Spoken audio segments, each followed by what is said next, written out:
Magic is my life. I've been in touch with the weave for as long as I can remember. There's something like the anticipation of a kiss. I didn't think. You perceive quick-fire gusts of embarrassment, trepidation, and finally, elation. Why does anyone steal anything? To impress a girl, most like. It looked like my mother's, all right? Just take the damn thing and leave me alone! By Mordai's eyes, another one. My friend's blood not enough. You saw another gith. Where? On the road to Baldur's Gate, near the mountain pass.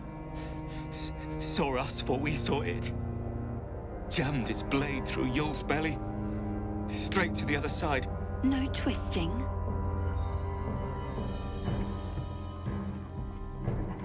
Tastes like chicken.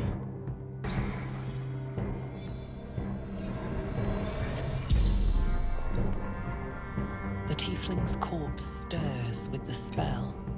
Strange warriors. Gold skin. Silver blades.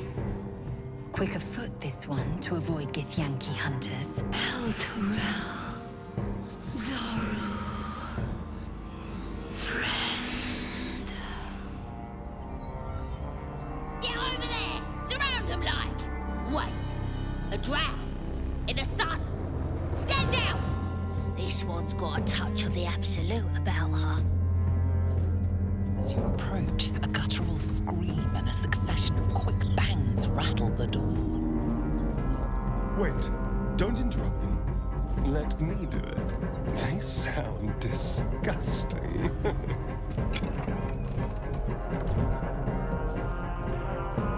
What the hell are you doing?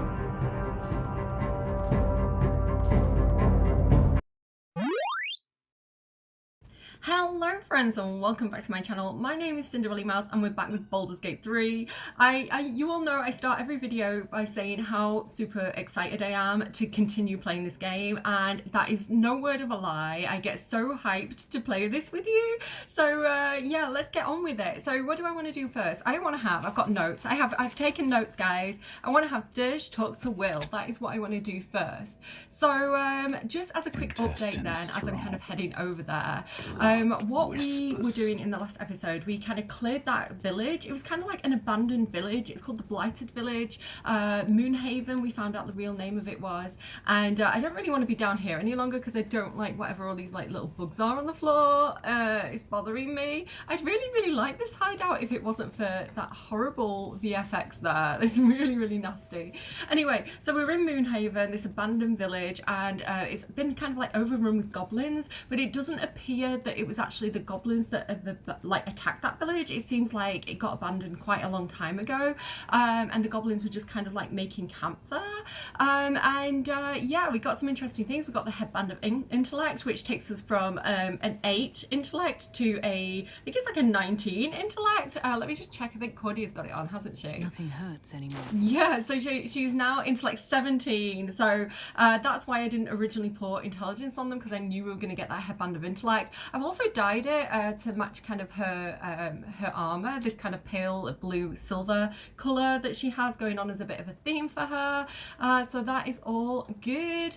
And she's got a new outfit on. The reason is we're having a bit of a drow themed episode as we continue to kind of search the abandoned village. I wanted her to kind of embrace her spideriness and kind of her heritage, even though she doesn't follow Lolth. I think drow have this association with spiders. So yeah, I wanted to kind of explore more of that. I do have a book that I thought we'd read with you, and I was thinking about like using my spider egg sac to kind of spawn some kind of companion spiders, but I think I'm going to leave that for later.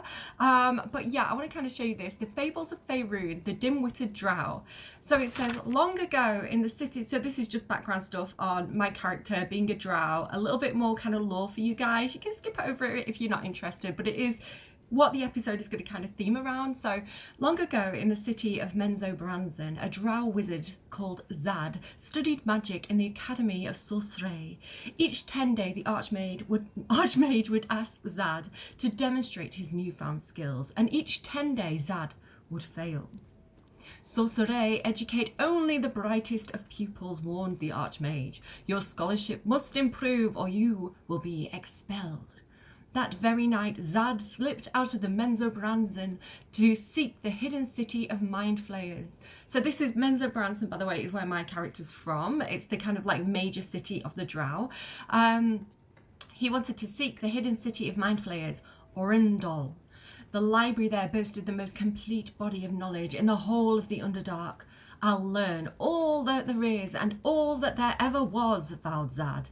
The Archmage will have no choice but to keep me. Yet, the longer Zad searched for Orindol, the more lost he became, his body weak and his stomach empty. The drow fell to the ground and reality faded. Zad awoke within a vast circular hall lined with tomes and tablets, untold knowledge etched upon them. Orindol! I say that different every single time.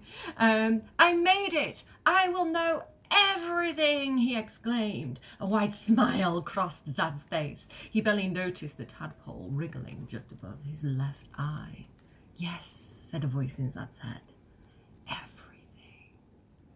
Sounds familiar, doesn't it? The whole tadpole thing, the whole being a drow. I mean, I'm a wizard, they're a sorcerer. No, I'm a sorcerer, they're a wizard. So, you know, not everything's the same. Talking about sorcerers and wizards, do you know what, actually? Let's go and talk to Gale first. Always at your side.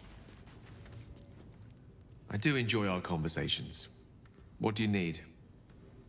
So in the last episode, Gale kind of shared some of his wizard magic with us. He kind of showed us his way. We have a very natural kind of raw magic that comes from our dragon ancestry, which is why she has all this detail on her face. But yeah, so we kind of learnt more about his more studied kind of magic. So I'm going to say, I don't want to say I never realised it was so easy to cast magic, because it is easy for us. So we did kind of romance Gale a little bit. We kind of got kickstarted that in the last episode. Part of this was us kind of picturing kissing him, and he kind of read our mind. So I'm going to say, so what did you think about what I pictured when we were connected by the weave? Oh, I was surprised, but pleasantly so. Just like I said, amid the madness that has befallen us. It seems almost out of place to think of a kiss. And yet, now more than ever, it's important to recall what makes us human. Well, you know what I mean. A stolen glance, that sudden heartbeat. Sometimes the little things are worth more than kingdoms. They promise things to come. That's really funny, because he said, like, what it means to be human. You know what I mean. I never thought of drow as not human before. They're not, right? They are a different race, so they're not human. Gale's human. I've never thought of that. I never thought, like, I always thought of, like, drow as being a type of human, but they're totally not, right? Drow are a type of elf, so that kind of took me off guard then. I've never really thought about that before. Go on, let's say, I never realised it was so easy to cast magic. We did. It's easy for us, it's natural for us, but let's say it, because I want to see what the conversation is. I assure you it's not. Don't get me wrong, you did well. The somatic component, the verbal component, even the focus on the inner self that invites Mistra in. But I was still your conduit. To perform such a feat alone requires much and arduous study. Of course, as a sorcerer, these talents come to you quite naturally. I do hope you cherish that gift. Well, obviously. I do have natural talent, yes. And the funny thing is we can cast a lot of the same spells. Wizards and sorcerer have a lot of crossover. So, yeah, he's so funny. I love Gale. He's such a great character. Okay, so let's leave. And what I also want to do with Gale is have him eat some scrolls. Right. So if I go over to Gale and we go over to his spell book and I click on this little icon here, learn more spells, we can actually just go ahead and we're level 2, so any level 1 and level 2 spell scrolls that we own, we can actually just learn them. So let's learn Blur, Burning Hands, Crown of Madness, Darkness, Detect Thoughts. I really wish I could learn some of these like Dimension Door, but we'll get those later. Hold Person's going to be great. Acid Arrow, Mirror Image, all these really great spells. And not all of these are wizard spells as well. I think some of these are like cleric spells, or, you know, Tasha's Hideous Laughter is a bard spell. So all this stuff that we can learn. So this is the benefit of being a wizard, because Cordia can't do this. Cordia only knows like a limited amount of spells, but yeah, wizards, it's all about copying the spell into your spell book and then you know it. So yeah, we're going to go ahead and we're going to learn all of those. Boom. Amazing. And then do I have, I actually just wanted to go into my scrolls. Do I have Dominate Person? Yes, I do. I actually want to send that to Dirge. I feel like it suits Dirge. So let's go ahead and give him one of those. Okay, and that is Gale. And now if I go back to his spells, we can just like switch these out as we want to. So maybe do we want to switch anything out, or do I like what he's got?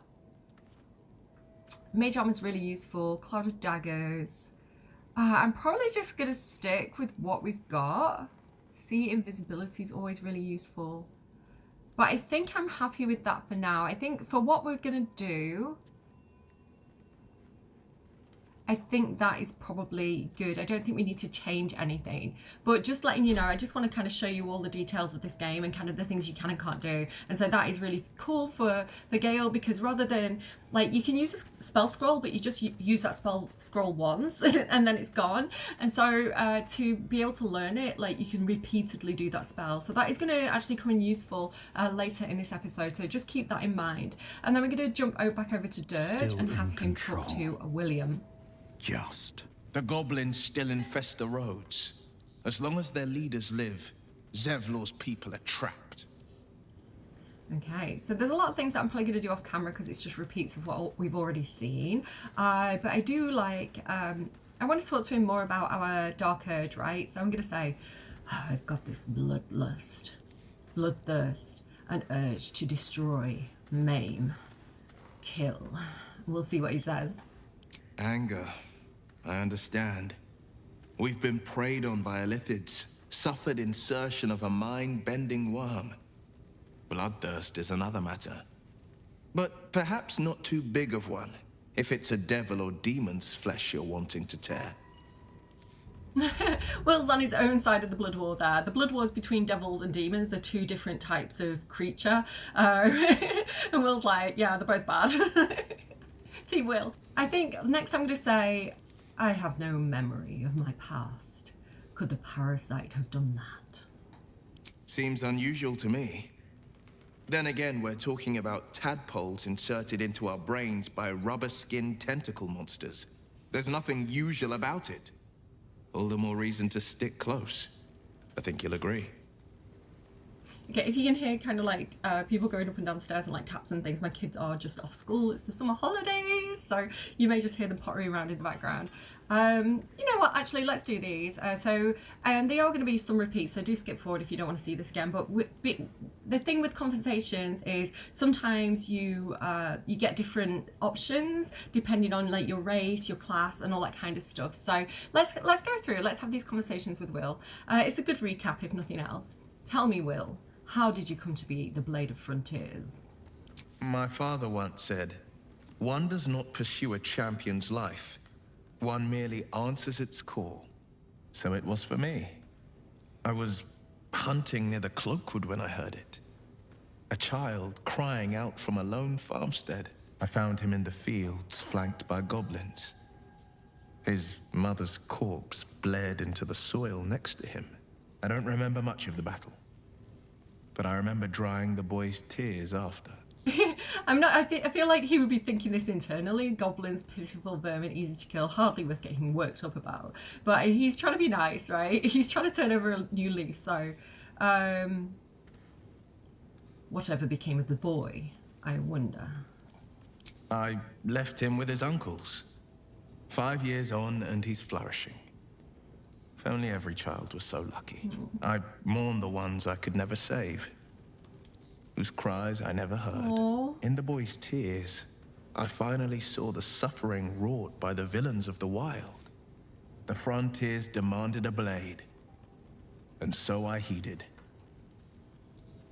This is why we're hunting goblins, guys. For that one boy.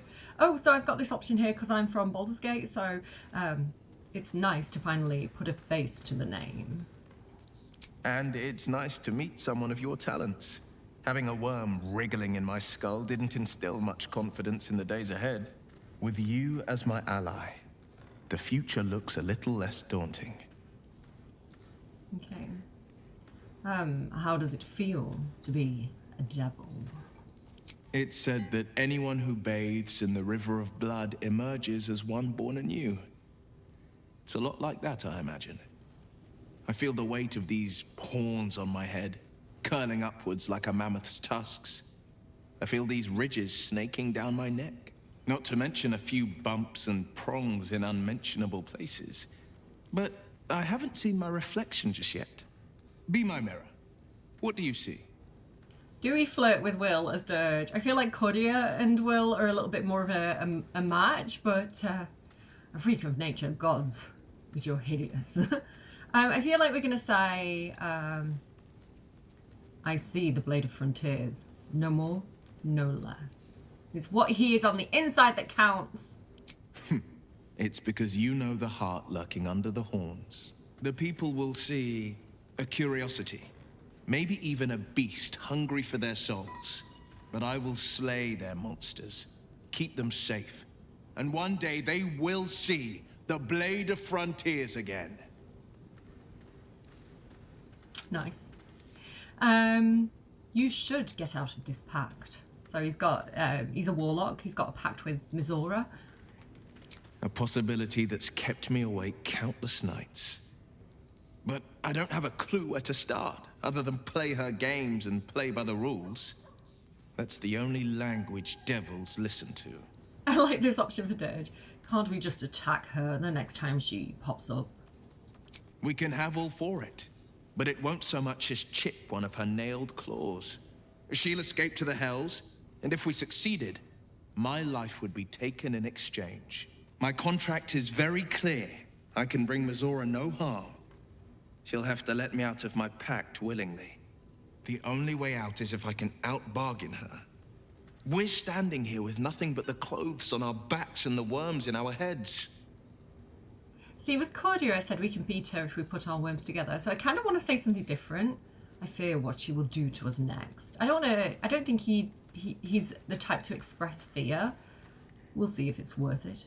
We might need the pact after all. I don't know if he's going to dislike this though. Oh, let's risk it. That has been its tragedy. I've saved so many with the talents of the blade. And without the pact, I'm just a man. And what good is my blade then when it's too dull to split monsters? What good is a flame when a mere breath snuffs it out? I'm just a man fighting to survive. Okay, I'm gonna leave. Right, cool. I think that is what I needed to do at camp. Let me just check my notes. Oh, I need to switch out Will's armor. Let's pop over there and go to his inventory. So he can switch out his armor now. Because I made him a paladin in the last episode, he can now wear medium armor. So we're gonna bump him up from light armor to medium armor, which should bump up his armor class. Beautiful, massively. So this is modded armor, I believe. I'll get rid of my face. It says, actually, let me take it off so you can see. It says radiating shockwave. When the wearer deals radiant damage, they cause a radiant shockwave. He has radiant damage spells now that he is a paladin. I've made him kind of like a paladin of kind of like light and fire, basically. If you think about like the sun, the burning heat of the sun, you know, it's a fireball that provides light. So this kind of association with like radiant and fire is the theme I'm going for with Will, so that suits him. Let's have a look at what radiant shockwave is. So it says inflict radiating orb in a 3-meter radius. Cool beans. How do we get off this now? Oops. And then blessed mercy. When you heal a creature, it gains a 1d4 bonus to attack rolls and saving throws for 2 turns. So we've got like some sort of cleric-y ability. Paladins also have things like lay on hands, so that's cool. And then we've also got adamantine shield. Adamantine is very special. We should not have access to that yet, but do you know what? It's my playthrough and I'm going for it. When a melee attack misses you, the attacker is sent reeling for 2 turns. And then we have Healing Word and Mass Healing Word, which is going to be so useful. So Shadowheart is not our only healer now, basically. Reeling is recovering from receiving a terrible blow or hitting a strong metal. It has a -1 penalty to attack rolls. So that's going to be, it's going to give us a slight advantage over whoever we're fighting. So there we go, looking epic, looking awesome. Actually, it's not the best armor. I'm going to keep him in his sexy pants, I think. But yeah, that's what he's got going on for him. Okay, I'm just going to have a look at 2 more things, I think, before we leave camp. So one thing that I want to kind of look at is, I've been playing Sims a lot. I'm sorry if you're only here for Baldur's Gate and you've been getting all my Sims spam. I am so sorry. I had early access to The Sims 4 Love Struck, so I've posted about 10 videos in 2 days or something ridiculous like that. Yeah, let's go over. So in the last video as well, we got Lump's Warhorn off. These are like big ogres. It's also where we got the Headband of Intellect. Apparently, if you blow Lump's Warhorn, you summon a band of ogres, but we killed them, so they're not going to come. But I wanted to blow the horn anyway, because why not?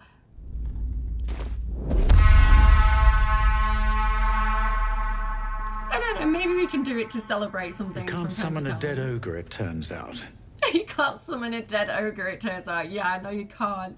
And then the only other thing I want to do is, I do have a reason for this. I want to send the Amulet of Lost Voices over to Cordia, because there is someone that she can speak to, and yeah, it needs to be Cordia and not Dirge. So let's go ahead and do that.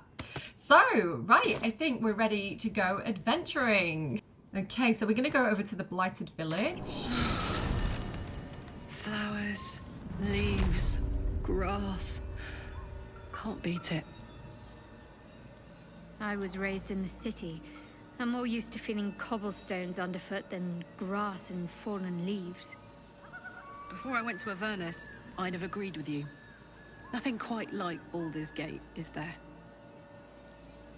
Nothing in my recollection, anyway. Oh, home. I do so miss it. Let's try and get back there as quickly as we can. As soon as we sort out these tadpoles, we go on a drinking holiday in Baldur's Gate. Yay! I don't know. Of course, my character is from there, so I feel like she would want to say something in that situation. Let's head over then. I want to go over here. There was a book that I kind of missed. So I'm just going to look at this and, you know, maybe it's going to be meaningful to someone. I don't know. Let's get Karlach to look at it. Where is it? It's here somewhere. There it is. A warning to the Soul Coast. So it's actually just like a little flyer.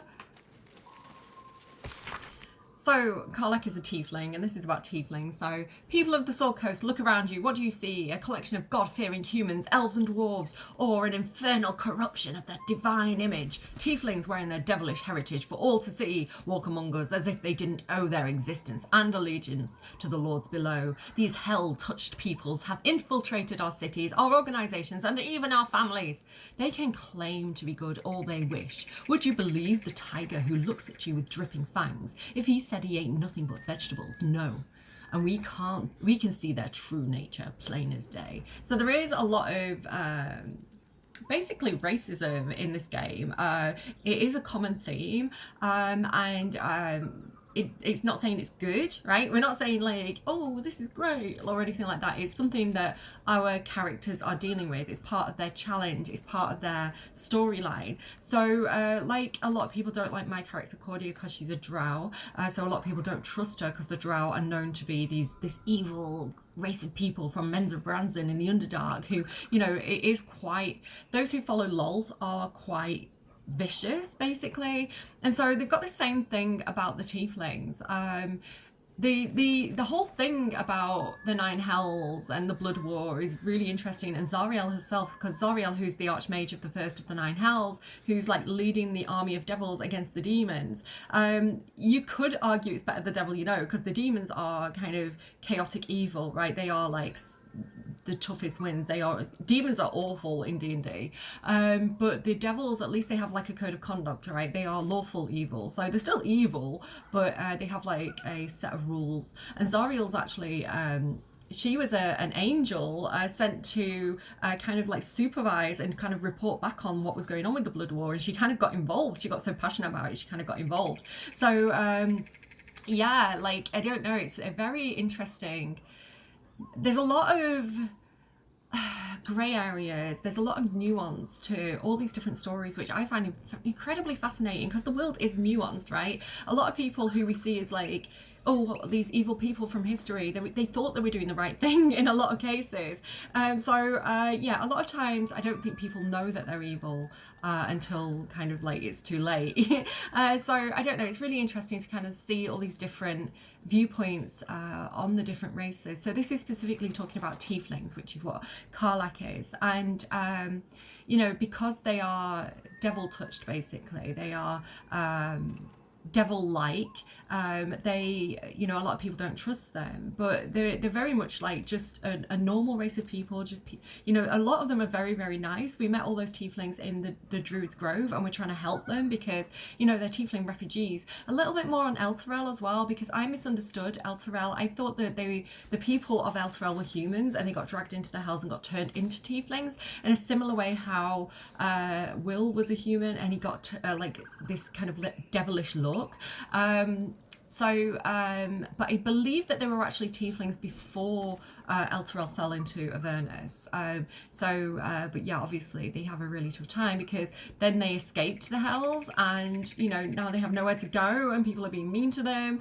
So yeah, interesting story. I have a lot of empathy for the tieflings in this game, and obviously Karlach knows more than most, kind of, you know, the way that Will treated her in the beginning when he was trying to hunt her down and saying that she was a devil and a monster, and she's like, no, I'm just escaped from that place, I'm a nice person. And she's like, Karlach has, like, I know it's a mechanical heart, but she has the biggest heart of all the characters.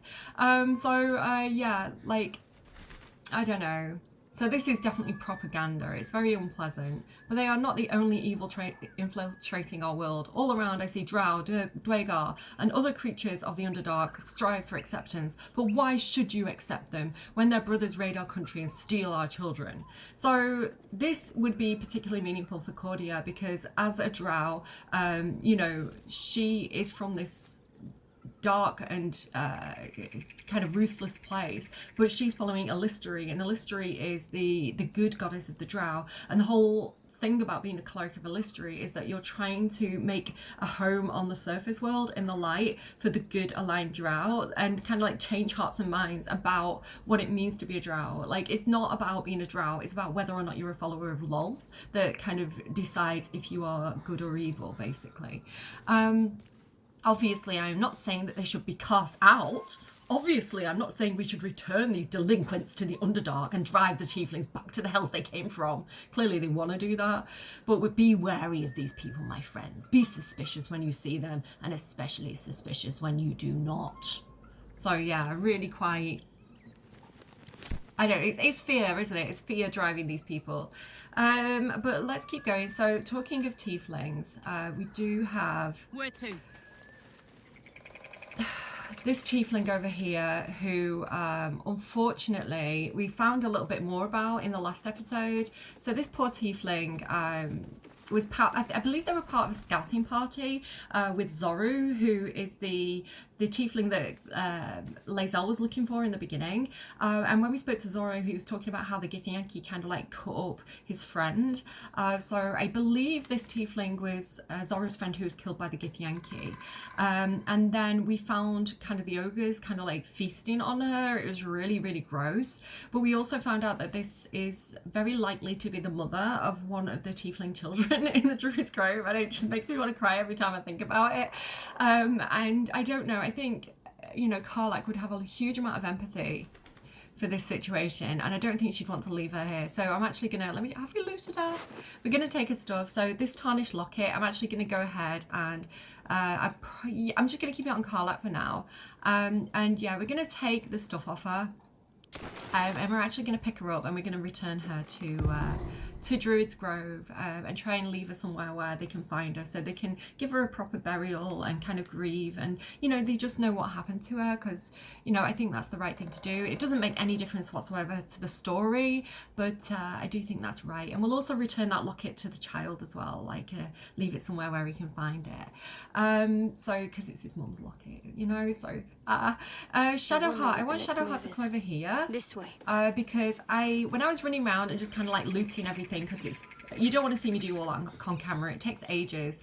I did find this chest, and I thought I want to see if Shadowheart has anything to say about this chest, because we do have this running theory that maybe Shadowheart might have originally been from Moonhaven, because yeah, let's just have a look. So there's like a little teddy bear buried. It's like, why would someone bury a teddy bear? And then like, I mean, this is around the back of a school, and they've buried a milk can, a ladle, and a teddy bear.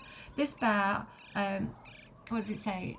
As oft torn and repaired, seems one good squeeze away from crumbling into mouldering stuffing and threadbare patchwork. I actually have my dad's teddy bear from when he was a child, and it's shredding. It's like a proper old teddy bear. It's like shedding, and you know, it's in really bad condition, and I'm so scared to even touch it. And then yeah, we've got a little bit of gold, so we'll take that. So she's not said anything about it. I was wondering if it was going to like provoke any kind of memory for her, but I'm going to have her keep that there in her little bag there. Okay, let's keep looking. Again, I'm going to just hold on with Shadowheart for a second just to see if there's anything. I want to see if we get any more memories from her. There's this little tree over here, which looks like somebody's kind of been camping or taking a bit of a rest here. What's this book? Volo's Guide to Baldur's Gate. So Volo is the bard that we met talking to the bear and kind of recording everything wrong and making stuff up. He's actually a really famous character when it comes to D&D. What follows is the most thorough and accurate account of the city and the people of Baldur's Gate, the sordid gem of the Sword Coast. Sordid? Excuse me, that's my hometown. An editor's note in crimson ink follows. V. This volume is startlingly accurate, save for the nonsense about the Black Dragon Gate. It is not alive, no matter how many vagrant hags claim otherwise. Commission someone else to draw the map. E. So, I believe this is actually, because Volo said that he was heading to the Goblin Camp. We can actually see the Goblin Camp from here. It's all down here. They said they're in an old Selûnite temple, and that is looking like probably the place. So it looks like Volo may have been ambushed on his way here if he left his backpack and his book. And then he's got some healing potion and things like that. So I'm going to grab that. Some camp supplies. We'll take the bag as well. Maybe we'll find him. You know, we can return his bag to him. Keeping the camp supplies. And then let's just kind of, let's go and head back round here. Let's go in here. On this table in this room, this is where the goblins were ambushing us. There is this, sorry, why is that not working? Come over here. There is this Selûnite necklace. Now we know how Shadowheart feels about Selûna, so let's just see if she has anything to say about this. Moonwitch rubbish. How much time did some dim-witted artisan waste on that? I just wanted to get it for the salt, basically. It's not enchanted or anything like that. Chunky and a little dated, but made entirely of hammered silver. I think there's like another little note over here as well. Let's just have a read of this. Regarding strange riders in these parts. The date on this letter has faded with time, but the paper alone indicates great age. My fellow citizens, for fellow citizens we are, like it or not, I print and post multiple copies of this notice in the region at no small expense to myself, because I feel a growing concern and alarm at the presence of strange riders in these parts of late. Many of you have seen them tramping through our forest and towns under the guise of a patrol. They claim they are guardians sent from Elturel to protect the borders of the great and holy nation of Elturgard. But don't be fooled by shining armour or handsome mounts. I never bent the knee to any Elturgard, and I never asked any metal jester to come peering over my garden fence. As you all know, I am descended direct from the original Selûnite settlers along these banks, and I have a half-elven great uncle who'll swear to it. We're peaceful folk, and we get on with the druids well enough, but I pay no fealty or tax to any far-off city that I can't even find on a map. There's a reason you can't find it in a map. Elturel fell into to the Nine Hells. I took no small pleasure in telling these thugs just that, and I urge you to do the same. They call themselves Hell Riders. I call them interlopers, and they can bugger off to the hells, them and their city both, with grave concern and serious intent, Damon Brisker, proud and free citizen of the Heartlands. They're so salty. Like, these kind of like viewpoints I think you can find in real life quite a lot, definitely among older generations, and it troubles me in real life, but you can understand, right? You can understand they're a little bit scared. They don't really appreciate what's going on. They feel like, I think you can have a lot of empathy for why they feel this way and not agree with what they're saying. But yeah, the Hell Riders, so we know that these are, we heard, what's his name? Zoru and, what am I talking about? Not Zoru. I can't think of his name. I want to say Zoru, but it's not Zoru. I'm confusing two characters. So the tiefling, the head of the tieflings, what's his name? That's really bothering me. So the head of the tieflings was talking to his kind of like guard, and they were talking about like, should she be like being a Hell Rider, and what should she do when she gets to Baldur's Gate? Should she be a flaming fist? So we know that these are the tieflings. So yeah, interesting stuff there. Still alive, so yeah, progress. it definitely seems like With something haste. went down here, right? Also, if we go out the back here, there is another key that I kind of missed around this area here. So if you kind of, there it is, the heavy key. Now I missed this in the last episode. I kind of knew it was there and then couldn't see it when I was looking for it. But this would just open that chest that we found in the basement where Dirge was. Alright, so the reason why I needed the Speak with the Dead necklace, I want to go and talk to the ogre and the bugbear that we saw in this traumatically, this situation we encountered in this shed. So if we go in, we can find out a little bit more about them. This makes me feel guilty, but before I do this, remember that they have this dead body here, they have some bones, and they have a rock, and I don't know, they're not good people. So before I do this Cast with the Dead, just keep that in mind. Let's do it on foot here.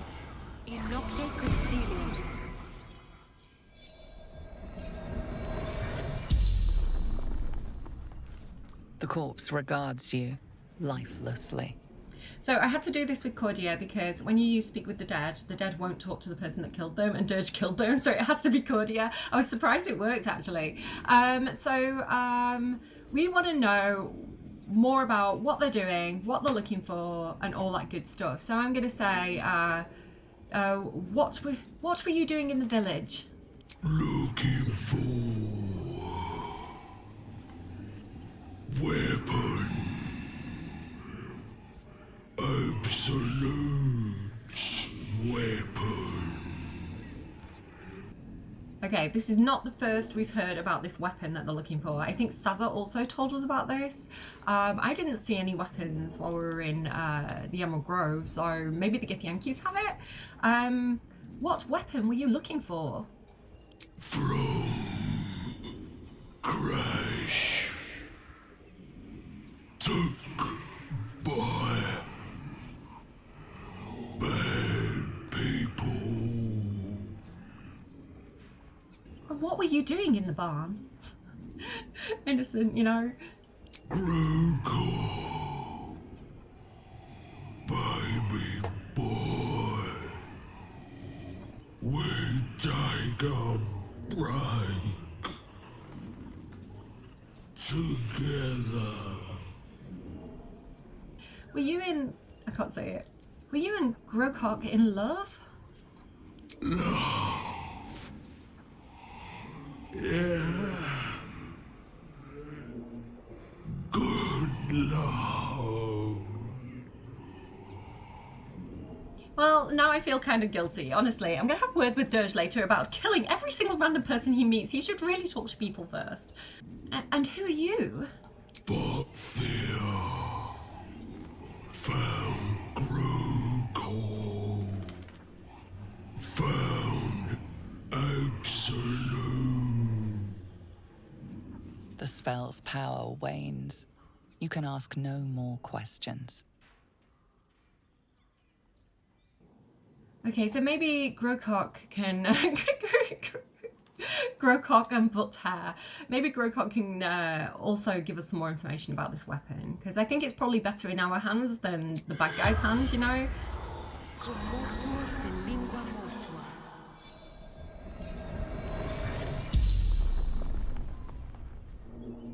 The corpse regards you lifelessly.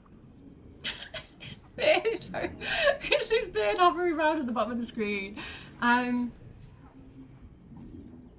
So let's go with, oh, who do you report to? Absolute. Only goddess. Moonrise. Only goddess? Well, I don't believe in that. What about my goddess? What were you doing in the village? Weapon search. Take, break, butters. Honestly, I kind of love that they snuck off for a little bit of cuddle time. That's so funny to me. And where did you come from? Hills. Then moonrise.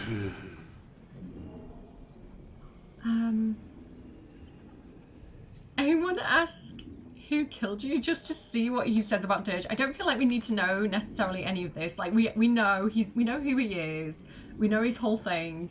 But I kind of want to see if he like what he says about Dirge. Dog. Split us up. Ran us through. Well, that dog sounds quite scary. We must look out for it. I wonder if it was Scratch. She's just so sweet and innocent. And who are you? Name Gruko. The spell's power wanes. You can ask no more questions. All right, well, we learnt a thing or two there, but not quite as much as I would have liked. We can't use Speak with the Dead with this one because he would be glowing if we could, because we've already kind of enabled it. We can recast it, so anybody's that we can speak to kind of glow. All right, I think it's time to switch back to Dirge, and we'll head back up to the village, and yeah, we'll kind of regroup and we'll explore that kind of apothecary. Yeah, let's head out of here. Again, we definitely want to look out for that Sousa bark to make like a cool weapon and kind of remember this place. We'll kind of make a mental note that this is here. Yeah, let's head out. We don't need to use this. This is only if it's locked. All right, so let's go and collect Gale, who's stood over here waiting patiently. Gale, do you want to group up with us? With your little cat boy? Let's go. Anyone want to say anything while we're here? No? Okay, let's go and explore this place. So this place, this apothecary, and I kind of like zoom out to kind of like show you where this is. As you come in through the main entrance, it's this big building on the left here, the one that they kind of had the guards on top of.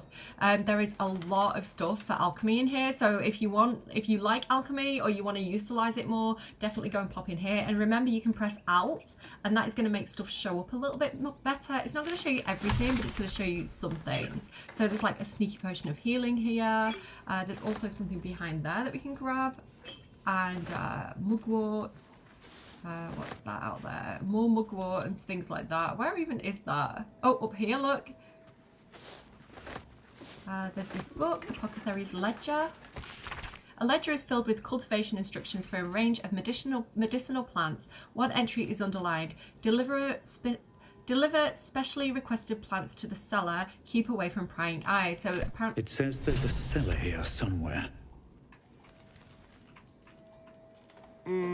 I don't see one. Okay, let's keep looking. So some stuff here. Okay. Dagger root. Extracts the rule of 3. I'm going to have a look at that in a second. Let's just go and look over here. What's hiding here? I don't think there's much in any of the enjoying our walks together. Aren't you, Dan? Sure. In silence.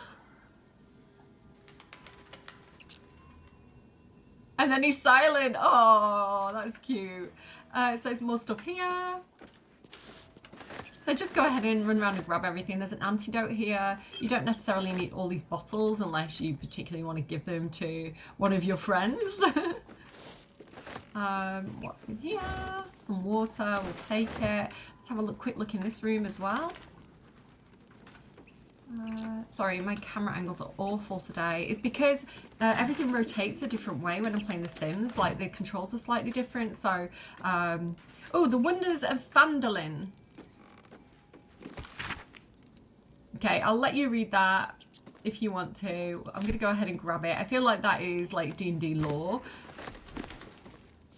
I don't think it's anything we need to worry about just now. And I think if you go and look in this barrel next to the bed, I'm pretty sure there's healing potion in it. Yeah, 3 pretty decent sized healing potions. We'll take them. Okay, anything else over here? I don't think so. A household prayer. So this is like that common household prayer. Lathander to light. So Lathander is the god that I was thinking of when I made Will a paladin. Selûne to guide. So Selûne is the moon goddess that Shadowheart hates. Kelemvor to judge. Kelemvor is the god of the dead. And passage provide. So the god of the dead, Kelemvor, he's like the current god of the dead. I do believe it's like passed through different hands. Like there's been a number of gods of the dead, basically. But Kelemvor's the current one.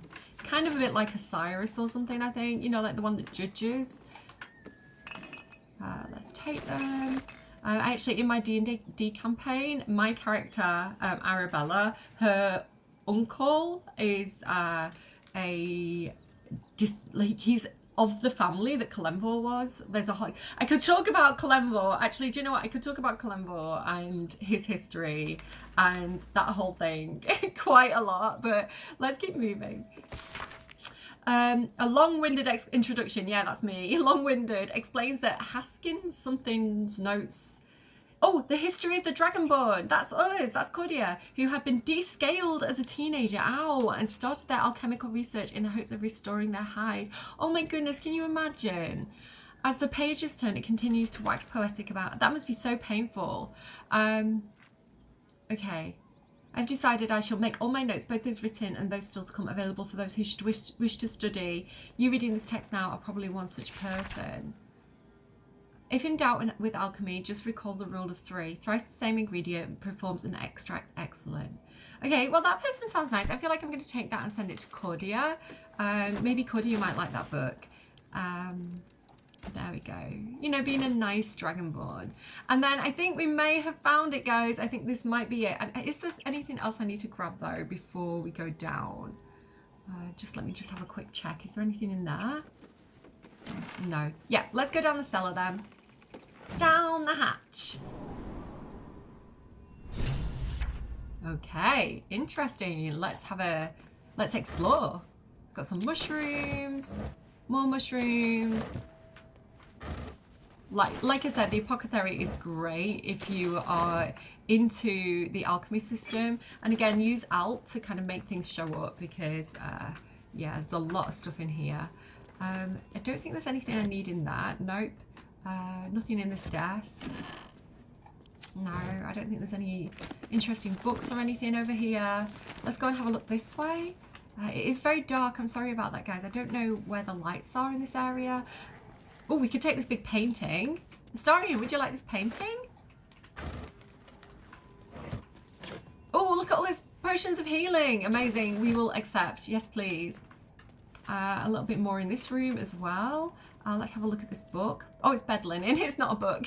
I guess I won't read it then. Oh, another potion of healing there. Sneaky, sneaky. Anything else? Nothing's showing up when I'm pressing Alt, but let me be careful to explore. Again, I know looting isn't the most interesting thing, but it's only this one room.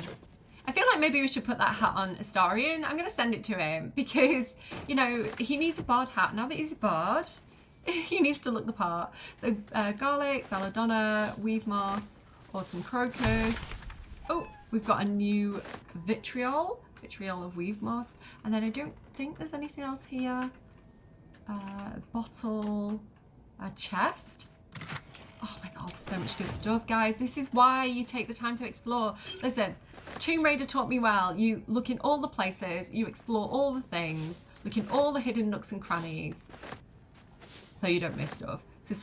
Suspicious poison? Always room for more. That is suspicious because it looks like a healing potion. Potion of healing recipe? Something over there. Something over where? What do you mean? What are you excited about? A hidden lever. Do you see what I mean about like finding hidden things? I'm sorry, I'm leaning forwards like this actually. Can't pull back a little bit. Let's take the potion of healing recipe. Yes, please. Love to see it. Let's take it. Healer's log. Again, you want to read anything like this because swallowed a bottle cork, large wooden splinter in hand, gout, ouch, minor burns to the face and hands. So this person is definitely like a healer. They're a doctor. They seem like a good person. I don't know actually, having said that, because the suspicious poison that looks like a healing potion. I mean, we don't know. We don't know why they might have that. You know, that might be for like if anyone bad comes to the village. I think I'll have that picture. Thank you very much. Oh, there's another one as well. Let's take it. Astarian, I've got some paintings for you. I know you like fancy things. Do you want these? Because they're quite heavy and I don't want to carry them in my inventory. I have a literal entire Dragonborn that I'm carrying around for the entirety of this game because I feel guilty. So, yeah, you can take the paintings. Nothing there. But let's move these out of the way. Yeah, see if we can pull that lever.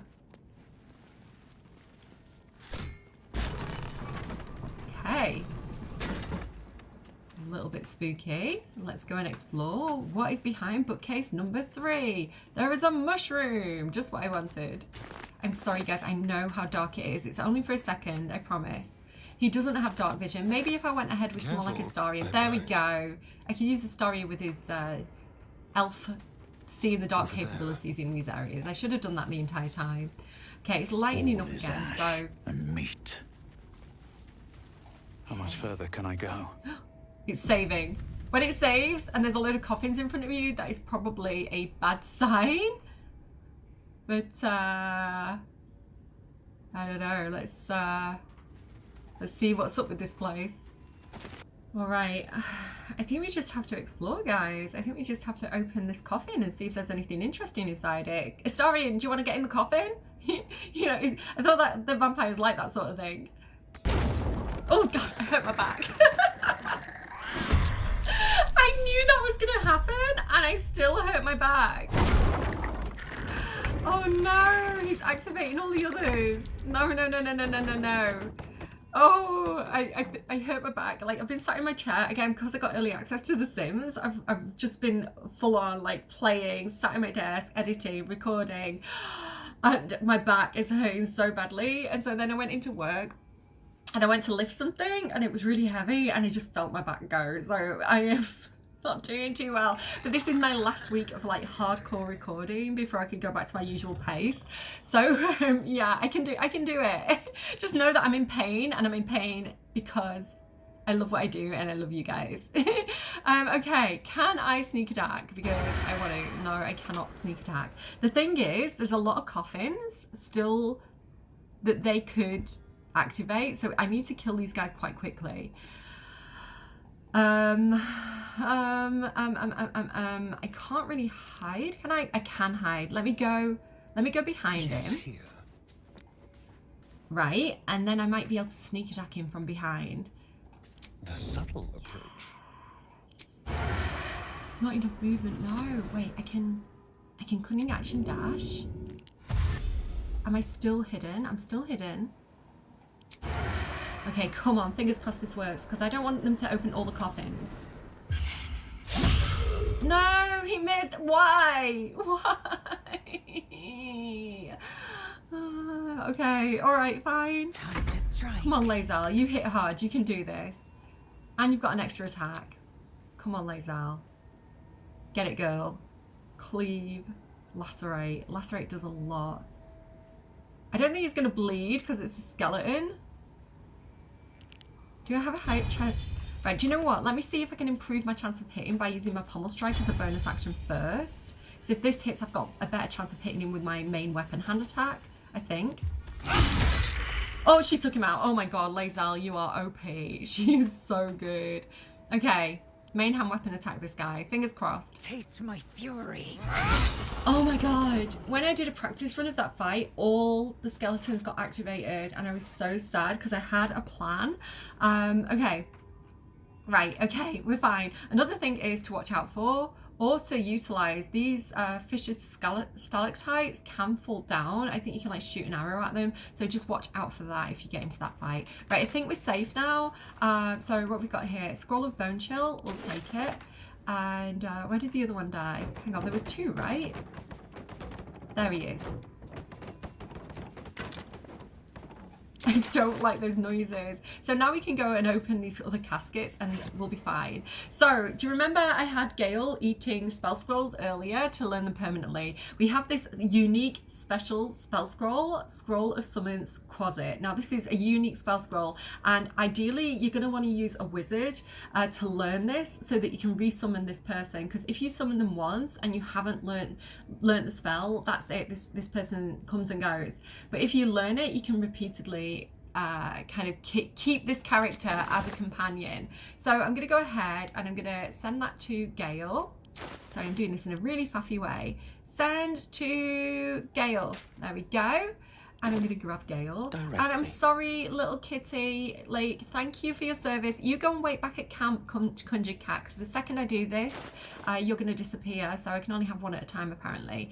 But let's go ahead and click on it and learn spell. Again, be careful that you right click and that you don't accidentally cast it. Learn spell for 50 gold. Find familiar, cheeky Quasit, okay. And then we're going to go to our spell book and we're going to get rid of mage armor for now. And we're going to get the cheeky Quasit. I'm so excited. And we can go ahead and we can summon him. This guy, this character, I love him so much. Oh, shit-pilling toe rag! Never summon Shovel, never feed Shovel, now call Shovel! You recognize the tiny fiend, a Quasit. Wicked creatures, often used as familiars. Wait, you're not Illy? How does Gale talk? Illy? You're trying to channel him. Gale, Waterdeep. Illy? My master. Tall, skinny, prick with ears. So, you're Shovel's master now. Fine. This Illy you mentioned. I can't do Gale's voice. Hello. I'm Gale from Waterdeep. This Illy you mentioned. Who's that? Master Illy. Wonderful. He tricks them, heals them, then they die. So sudden, so mysterious. Shovel comes, Shovel takes them, then we raise them, make them walk. Necromancer, your kind call him. Fun, I call him. That does sound like fun. Yes! Love when they cry, love when they bleed. Delicious. Illy's so busy, only cares about the book. Book this, book that. Oh! What book? I'm Gale, I love books. Oh, Master should go see. Talk to the mirror, and remember, balsam, good for burns. Okay, cheeky Quasit, I trust you. Alright, interesting. Let's keep looking around. Balsam good for burns. Together. Duly noted. Let's have a look at this book on the table. You can have a read of that if you like. I might just pick it up. Light on my feet. That's curious. Sweet.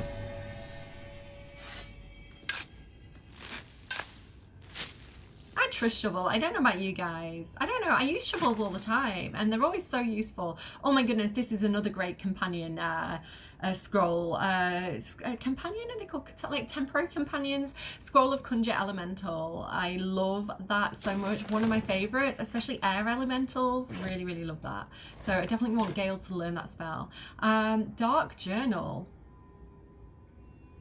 Okay, hang on a second. I'm going to send that to Gale. I want Gale to read that. We're a long way from Waterdeep. Listen, this is a job for my wizard. I pay no service to the gods, but by some blessing this village believes me and my apprentice to be simple healers. I knew it was a scam when we found that potion of healing. My tattoos are hidden, my red robes locked away, and my lab secured. I have not heard the word Thay since we arrived, and my only apprentice knows me as Ilin Toth. So they're red wizards of Thay, necromancers. They are like liches and things like that, I think, if I'm right. So yeah, they're not known to be like the good wizards, let's put it that way, in D&D. This place is not ideal for my research, but I can never return home, not the way I escaped. I'd be put to death with worse to follow. The work here is simple and allows me to continue my research at night, but progress is slow. Reanimation seems easy, but restoring life, the prize eludes me. The tome contains the magic I need, but it fights me at every step, as does my apprentice. At least my familiar has made it easy to secure bodies without raising suspicion. Shovel. Bucket. This will take time. Will the Zilkiers find me before I can bring her back? I cannot say, but if they do come for me, will they have to face the guardians I've raised? They'll have to face the guardians I've raised. To bring her back. To bring whom back? That's what I want to know. Okay, so Gale now knows who this person is, and I feel like with him being a wizard, he'd have some prior knowledge of the red wizards of Thay and things like that. Yeah, and I trust Gale, right? I trust him with important things. So, you know, if this is powerful magic, I feel like it's in good hands if it's Gale that's kind of exploring this feature. For now. And then there's this one here. This is the one that I wanted to keep not destroyed, because the skeletons go around and break all the coffins, and I kind of think this one's really pretty and cute, and so I do have an idea for this one that I would like to come back to. Weave moss over here. And then let's see if Gale can get through this magic mirror over here. Actually, do you know what? Let me just... I've got a long road ahead. Let me just see if there's anything in these boxes first before we do.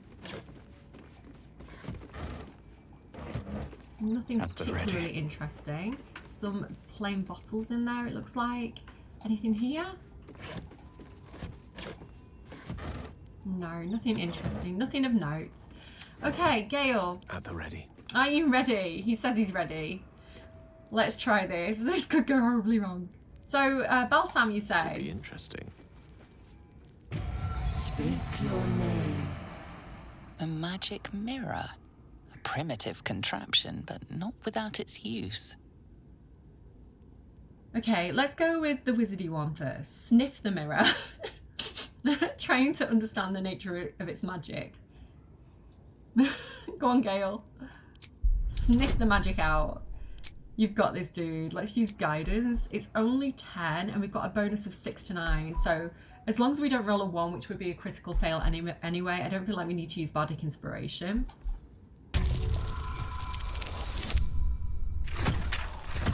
Our first roll! And we've done it. Amazing. First roll of this episode. The magic is old and wavering, but you recognize it. The mirror is a thinking lock, hiding some secret. The face is crafted to be pleasing, but the personality is just a reflection of the wizard that created it. Speak your name. Very interesting. Examine your appearance. That is an Astarian reaction. Repeat the name from the book you read. Ilin Toth. I know my master's face. You are not Ilin Toth. Uh-oh. Uh-oh. We upset him. If you are his ally, step forward and declare it. Yes, I am an ally of your master's. I'm so bad at doing Gale's voice. Only a true ally of Ilintoth may pass. What think you of the Zolkir known as Zastan? You recognize the name, of course. Anyone that knows of the Red Wizards would. Zastam is a powerful lich that rules the land of Thay. He drove many Red Wizards out of their ancestral home. Ooh, okay. Alright, I don't think this is the most sensible answer. But knowing Gale, he would, if he would like correct the person, he would be like, well, actually, Zastam isn't a Zolkir. He rules as High Regent now. A poor choice. You will be purged. I knew that was bad.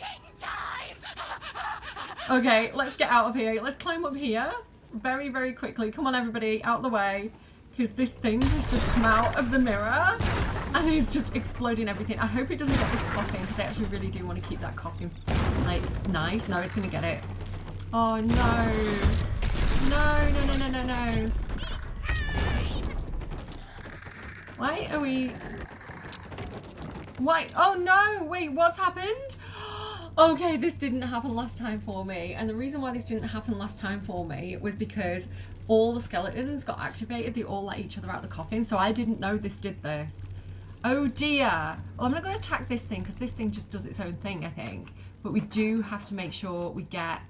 Oh, all these blimmin' guardians. Okay, can I... Oh dear. Right, hide.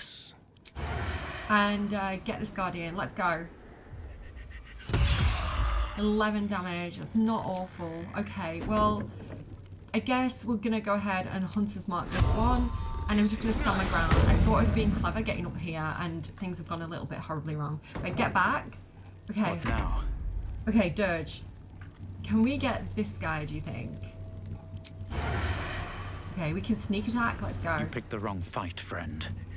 Okay, we've not quite taken him out. That's all right. Let's go ahead and hide. And just kind of make our way back down. Just kind of hide in the shadows. Okay. This might go horribly, horribly wrong. Okay, what can you do? Scare, invisibility. Right, go invisible. Like, I feel like he's a little scaredy cat. He's like, haha, this is funny.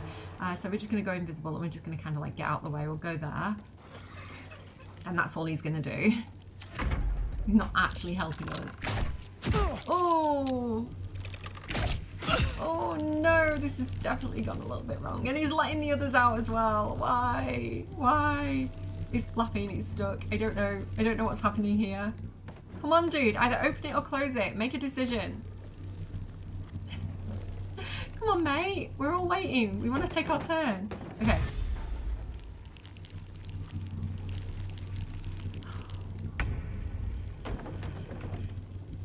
Blast it. Okay. Lae'zel. I guess we just try our best, right? I guess we just... Let's try and take this guy out because he's got quite low health. Missed. Of course we missed. Okay, action surge. Come on, it feels like this is the time to use it. Let's try again. There we go. We got one. Good job, Lae'zel. Let's just move slightly over this way so we're not like in a little huddle. Okay, and then I guess you want to heal yourself. They hit quite hard, actually. Like Gale, my lovely wizard who got us into this mess. Can you use Cloud of Daggers on these two, please? There we go. We took one out, and then yeah, just kind of take some cover, kind of get into that corner. Okay, let's go. Right. Oh, that thing's still exploding. Okay, Astarion. Can we get that guy? He's the only one left. This thing just does its thing, so I think we can more or less ignore that. Let's hide again. And can I sneak attack that guy? Delicious. Sorry, the camera angles are not the best here. There we go. Right, we're out of initiative. Again, this thing is just like a robot. It just kind of goes around and does its thing. So we'll give that a second.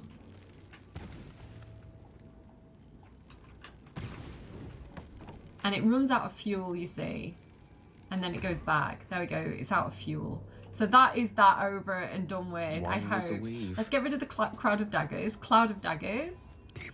And then I feel like Dirge is like, enough of this nonsense. We'll just kind of like wait. I'm so sad that that coffin got destroyed because I really, really wanted to use it for a specific situation. Okay, if all this could... I mean, I have got Ray of Frost. Oh, there we go, it's gone. Okay, I didn't want everybody to burn themselves.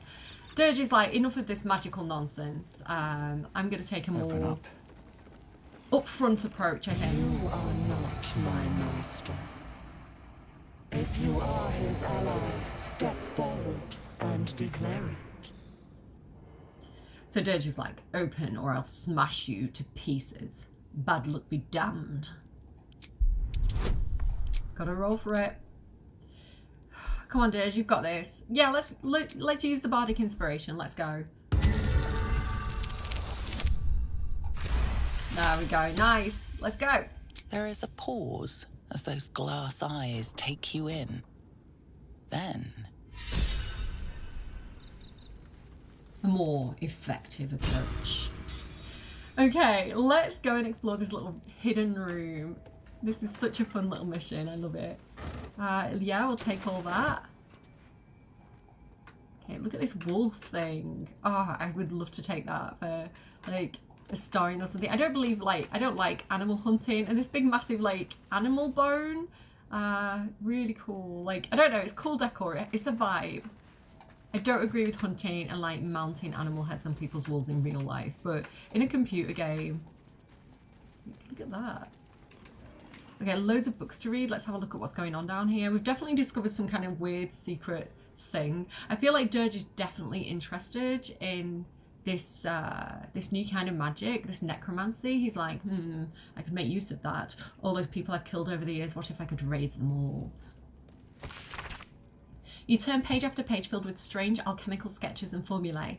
Formulae? I actually got a first in classical Latin at university, and I still can't pronounce anything. Some words are written plainly, and some in runes and scripts you barely recognise. These are the guides to transmuting metals and recipes for weapons of war. But more than anything else, the book is concerned with reanimating dead flesh. Lovely. The book is filled with pages and pages of observations, tracking travellers and people in the village. You turn to the final pages. So, interesting, not Thayan. Uktar. I've seen that name before, Uktar. We saw that in the Druid's Grove. Journeyman passes through, not Thayan. Raid, black armoured soldiers, some damage, not Thayan, but dangerous. Is it a place? Are these places? No, the people, tracking travellers and people in the village. Okay, I'm going to take this book for future reference. It might turn out to be something. And then Scroll of Featherfall, we'll take it. Nice. Anything else there that I'm missing? Basilisk's oil, sweet. And let's look in this barrel. Some torches, okay. What's around here? Oh gosh, it looks grim, doesn't it? I don't like these kind of experiments they've been doing. Research notes. Raise the dead, failed, gone too long, body decomposed. Reanimation failed, came back as a ghoul, had to kill again. Speak with the dead failed, answers unhelpful. Clone failed, needs living tissue. Right, reanimation add clone, failed, had to kill both ghouls. Resurrection failed, why? Magical curse. True resurrection. I've reached the limit of my skills and resources. The book offers help. Dare I accept? The book offers help. Like, so a sentient book? Okay. What's up here? I mean, definitely, they have interesting decor, don't they? Gale, do you want this crystal ball? I feel like this is your vibe. Let's take it. Some nice decor for your camp, you know. Shouldn't have wished to live in more interesting times. What else is there? There's nothing I can read about there. Should we take this candle? Because we can use that to dip when we get into combat. There's a knife in there. Can I take that and use it as storage? No. I thought it'd be cool if Dirge used like a skeleton as storage instead of a backpack. Oh, look at all these scrolls. There's another Conjure Elemental. Again, that is a super useful spell. I'll definitely make use of that. I'm going to try and save them for the most part until Act 3. Specifically the Air Elementals, because I find, you know, the damage type that they do particularly useful in Act 3. So, you know, just if you're playing along with me, you know, top tip, do spare some of those for later. Don't use everything if you don't have to, but also don't be overly conservative as well. Like sometimes you can kind of hoard things in the game, and they do give you things for a reason, right? So you are supposed to use things. I just know my tactics, and I like those for Act 3. But you do learn spells to be able to get them in Act 3, so if you want to use them earlier, that's good too. I don't know. My advice is stupid. Is there anything we can read on there as well? No. On Death and Resurrection. This guy definitely has a theme. Of what value is a life? Far too, that's what Withers asked us, far too esoteric a topic to warrant any serious critical consideration between these pages, surely. Or so it would seem at first glance. I'll let you kind of read the rest of that yourself. Nothing is jumping out at me right now, although they mentioned Clemvor again. Big Clemvor fan. Lord Lionsbane, that's my uncle in D&D. Oh my goodness, look at these braces of defense. I'm getting really warm. It's a bit sweaty in the UK today. Become the Bulwark. You gain a +2 bonus to armor class as long as you're not wearing armor or holding a shield. So any of my sorcerers could use this, or my wizard. So Cordia or Dirge, they're quite pretty. I feel like they suit Cordia quite well, so I'll go ahead and send them over to her. Okay, next up, I want to run across the room into this little storage thing. Forward. Let's see what's in here.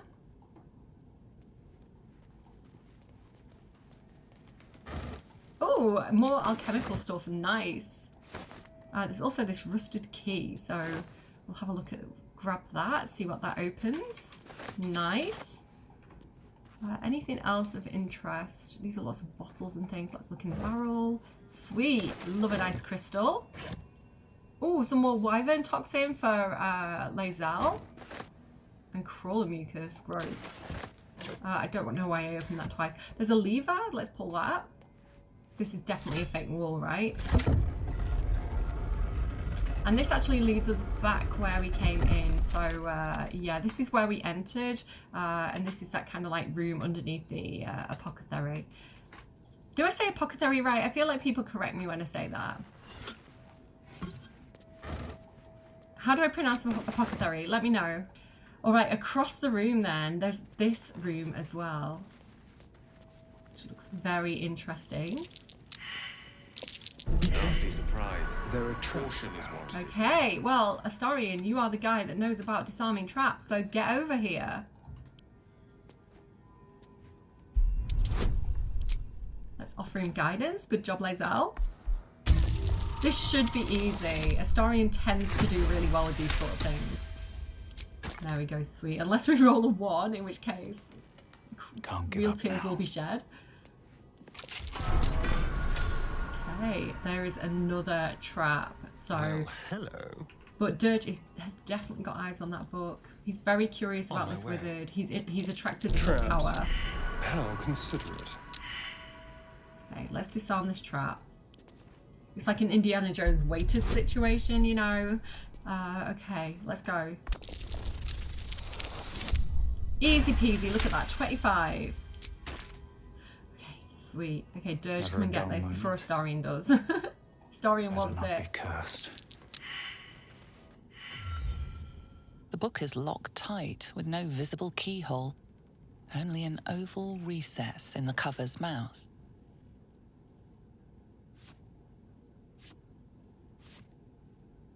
You try to examine the book, but the longer you stare, the more those piercing amethyst eyes draw you in. Beneath the allure, you feel the faintest echo of torment. There is great power in this book, but also great suffering. A cursed book? How obvious. Whoever opens it deserves the fate that befalls them. That looks terribly heavy. Why don't you let me carry it for you? I told you Astarion wanted it. Do you like Astarion's outfit, by the way? I've given him a little bit of a makeover for the goblin hunting episodes. He is definitely going to tuck that book into his pack. He's very curious. It does look like there's something missing though, right? So let's keep our eyes out for some kind of gem or something that we can fit in the mouth. Maybe amethyst, you know, maybe that's what we need for this. Okay, I think we're done in Should mind here. my step. So I don't know, do we want to go back up to the surface? Because I don't know, it's kind of a bit moldy and stuffy down here. I don't really want to be down here anymore. Let's head back up. Ah, fresh air. Okay.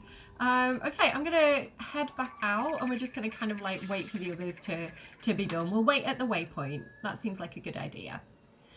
Having said that, I think I want to do a little switcheroo at this point. I think I'm gonna have Karlach come over to Dirge's group, and I think I'm gonna jump over to Cordia.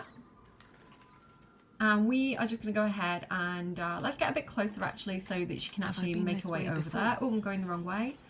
Wait. I'm all turned about. This way. This is the way. Wait, where are we going? This way. So if we head back over here and we can group up and be like, hey guys, how's it going? Hopefully Karlach will head over to Dirge, and then we want Astarion for this. Astarion, get over here. Like, they can meet in the middle. They can, like, high-five each other and stuff. Wait, hang on. Where is Karlach? Karlach, you're meant to be with Dirge. What's going on? Karlach. Oh, do you know what? Let's just fast travel. Blighted Village. There we go. Is she part of the group through now? the forest to invigorate the spirit. I was just thinking the same thing, but less poetically. Without so much as a stirring from our tadpoles. A girl could get used to this. Okay, and then the plan for Dirge and Karlach is, because Dirge really cares about Karlach actually, and he really wants her to get her heart fixed up. In the last episode we found some infernal iron, so they're going to be heading back to Emerald Grove now and going to go and see Damon and see about repairing her heart. So if I jump... Looks like this town was ransacked by soldiers, if my eyes don't deceive me.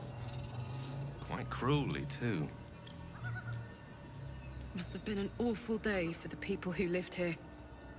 If nothing else, I hope it was a mercifully short one. Are you done? All sorted? Can we go? Okay, jumping over then to Cordia and Group A. I don't know why they've got the backs to me. I want to go over and check out this well. Well. What do we have here then? Dad jokes for the win. Let's inspect this. Let's have a quick look. Apart from an overgrowth of moss, the well looks unremarkable. Let's peer into the well. I have the Band of Intellect now, so I've got a +4 to my intellect. Amazing. We'll go ahead and take guidance as well, because that's a cantrip. There we go. Sweet. Dry stones line the wall. At the bottom, something gleams in the dappled light. Let's throw a coin into the well. Not the soul coin, though. The coin disappears into the darkness, landing with a soft clink. I don't know, guys. What do you think? I think we go down there, check it out. What could possibly go wrong? Better not touch the webs. I'd hate to disturb the locals. Okay, guys. We're in the demon web pits. There's demon web pits underneath the village. I feel like Cordia is a little bit triggered by this. Obviously, Cordia is a drow. I think we all need to hide right now, by the way.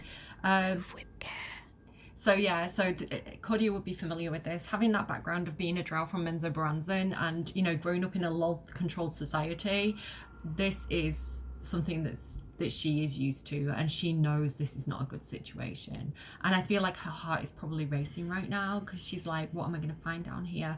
But then also that faith in her goddess, faith in Elystery, she'd be like, I've been guided here for a reason. I need to discover what's going on with this place. If there's anything bad happening, I need to stop it. And there might be people that I can help, right? There might be other good aligned drow like me who are just stuck in a bad situation that I can help and rescue and take back up to the surface. So that is all going through Cordia's mind right now. Carefully now.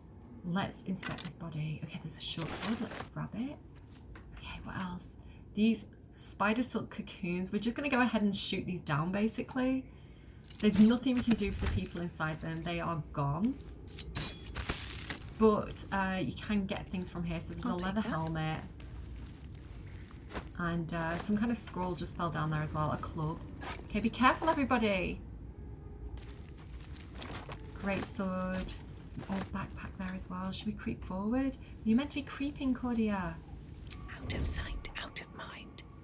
Okay. Icarus egg clutch. Oh, I don't know. I feel like we need to... Oh no. I think I might have just made a mistake. Hide. Don't want to draw any. Something didn't like that. Absolutely not. I just want a little look. Okay, I can definitely see there's a bad guy over there. Okay, we may have made mistakes. Let's keep creeping around. I did see that there was a backpack, right? Let's take the stuff. Let's take the backpack too. Oh my goodness, are they coming closer? I am a little bit nervous right now. Keep going. Let's go this way. Okay, this place looks a little bit safer. Let's get in there. Come on, everybody.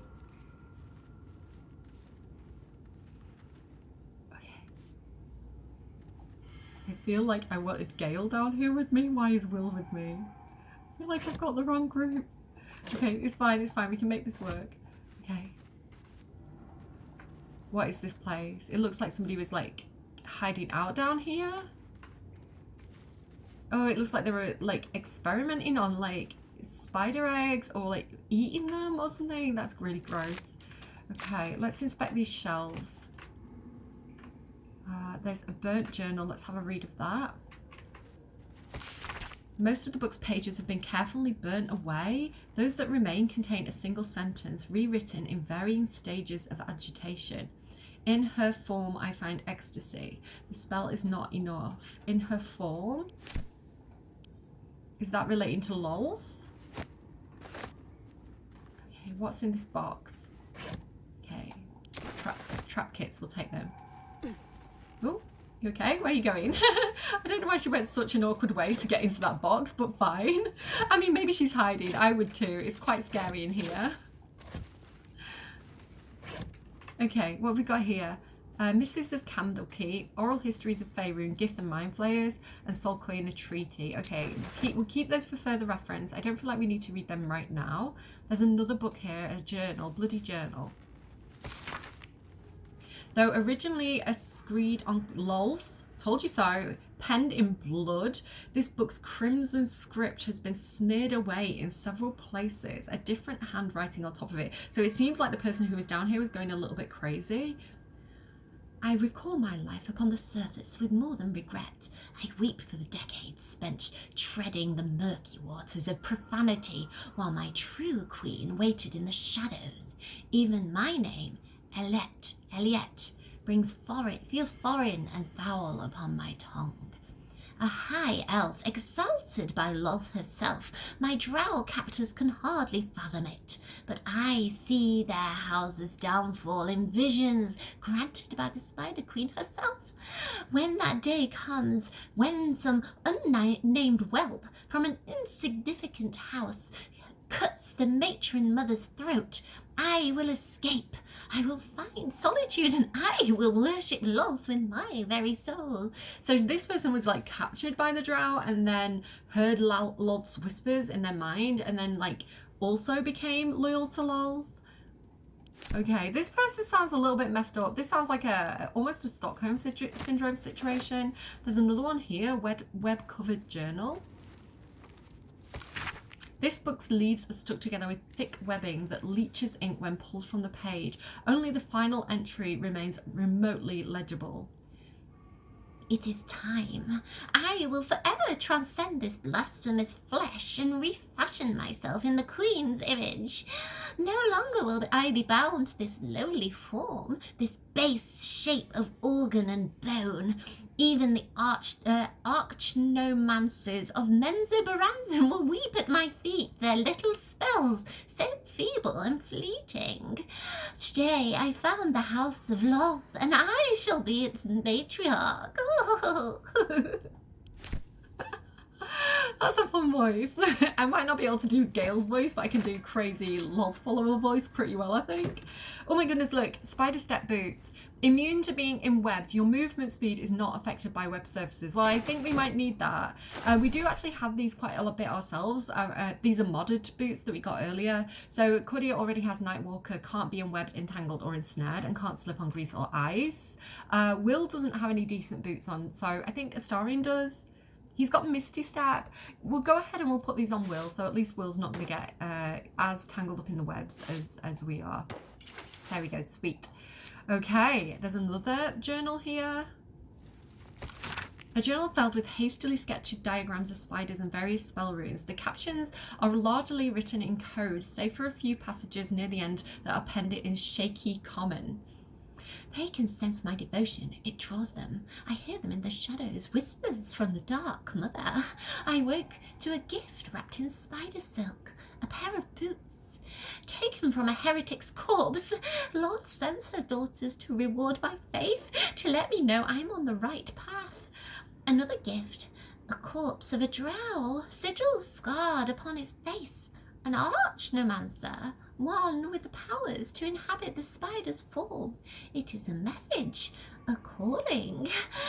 My blood already dries upon the dagger, a blessed image carved into my skin.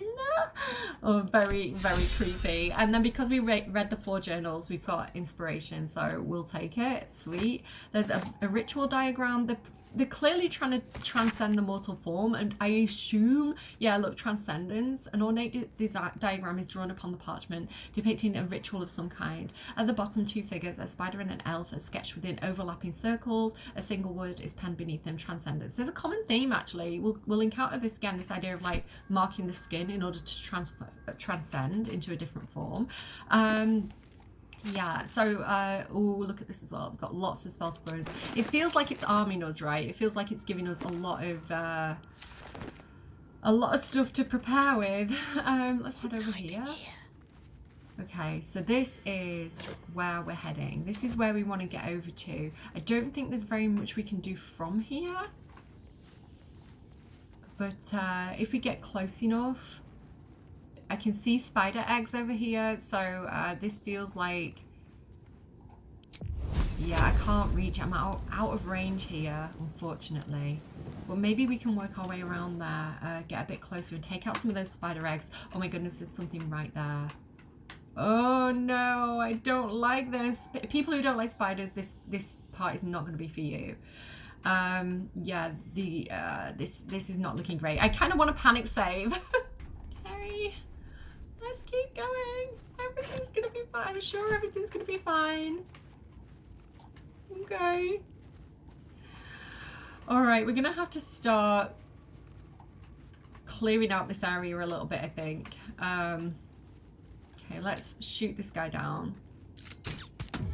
Oh no, we did it again. Uh-oh, uh-oh, uh-oh. Guys. Okay, we're in initiative. I made mistakes. Oh no. Okay. They're all coming. I'm scared. We've got this.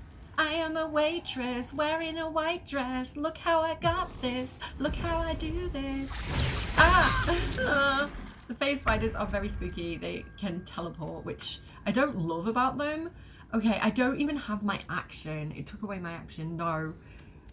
Joke's on you. I've got quicken spell now. I can do an action as a bonus action. So there.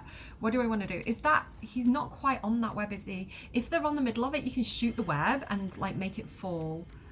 This guy, I think I'm more worried about these infested ettercaps. They're really quite gross. So can I take him down? He's got 33 health.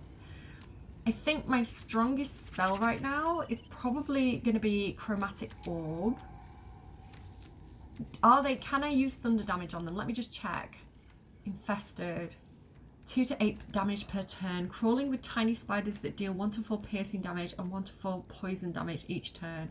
I don't want to be infested. When hit with a melee attack, the infestation spreads to the attacker. Upon death, the infestation spreads to all nearby creatures. Right, we need to get back. We need to stay back from this thing. Oh no, I did it wrong. Come on, move back. God, there's a web there as well. I do not like. It creates a burning surface. Doesn't do enough damage though. I'm gonna go with this and hope for the best. 75% chance of hitting. I don't want it to come anywhere near us. Like critical missed. Oh no, we might be in trouble. Okay, Astarion. Okay, can I? Okay, we've got advantage. Let's give this a go. Okay. Got 2 bonus actions, but the melee, I cannot get close to this thing. We can Hunter's Mark it. Okay, and then I feel like I'm probably just going to back up with Astarion perhaps. Or just, maybe I just want to hide. I can't hide. Oh no, this is not good. Everybody's in my way. I can't get through. I should have jumped. Fighting. Okay, Shadowheart. How much has it got? 21. Oh my goodness, this is really bad. Okay, the best spell I've got is going to be Guiding Bolt at level 2. But we are notorious for missing. So fingers crossed, guys. Hope and prayers. He's got 3 hit points remaining. Okay, that's not too bad. Let's use our spiritual weapon. I like to use Maul for Shadowheart, so we might be able to knock it out. Okay, I can't even move back. Everybody's in my. Will, you're in the way, mate. Favors the fearless. Okay, this isn't too bad. Okay, Will has Scorching Ray, so I can go 1, 2, 3. Okay, we crit that thing, so that thing is down. We don't have to worry about that anymore. But the phase spider is still going to be an issue. Right, Will, get back. Get back to where you once existed. Okay, do we want to heal everybody? Do you know what? It might not be a bad idea to use Mass Healing Word. Okay. What I want to do before I end turn, I actually just want to cancel end turn. And now that Will has moved, can I move everybody else? Astarion, he's not ended. Oh, wait. Astarion. Can I get on Astarion, please? I'm ready. Oh, it's not letting me. Oh no. Okay, Shadowheart. Oh no, she would. How did she get in Toxin? I didn't even know that was there. I can't use a movement. Oh no. Okay, fine. Fine. There's another face spider. Fingers crossed they're gonna like. Yes, stay where you are. Okay, where did that go? Because when they're on the webbing, we can shoot down the webbing. Okay, can I fly up to there? Not enough movement. This is the problem with spiritual weapon. Okay. Okay, spiritual weapon. You're just gonna have to stay where you are. You're just gonna move a bit closer to where we are. Okay. Oh no, there's another one of those things. I hate them so much. The thing is, I don't really want to use all my good spells now.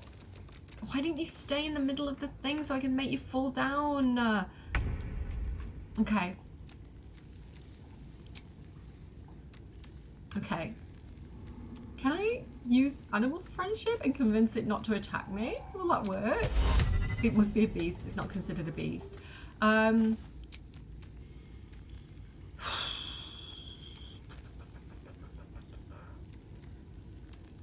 I think probably, again, Chromatic Orb might be my friend. Examine. It's only got poison resistance. 3 to 24. No, I'm going to save.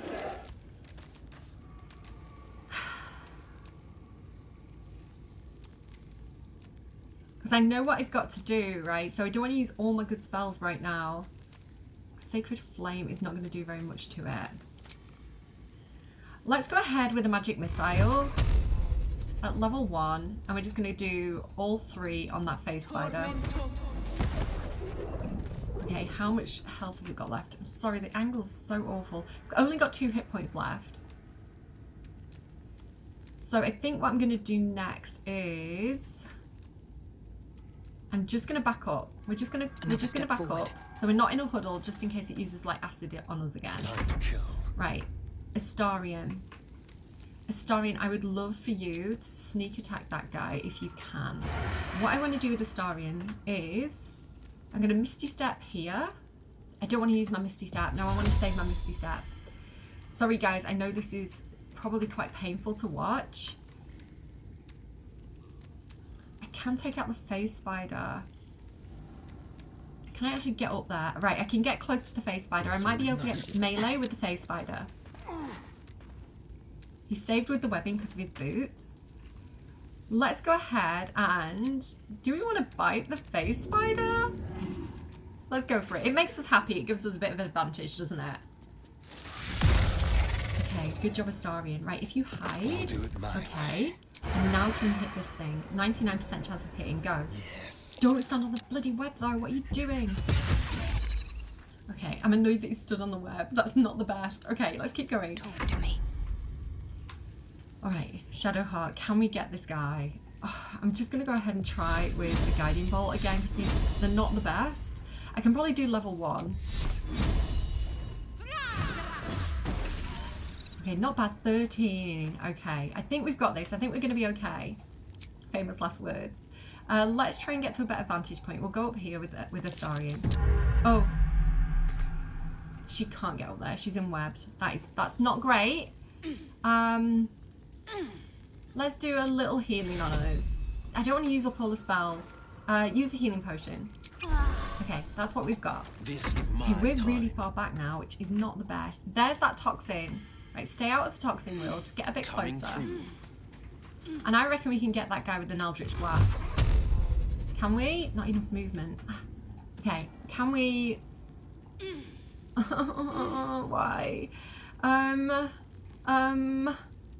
Why can't I get him with an Eldritch Blast? I'm so sad. Can I just not get a good angle on it? He's just ever so slightly out of range. That's so frustrating. What if I hit him with some kind of arrow?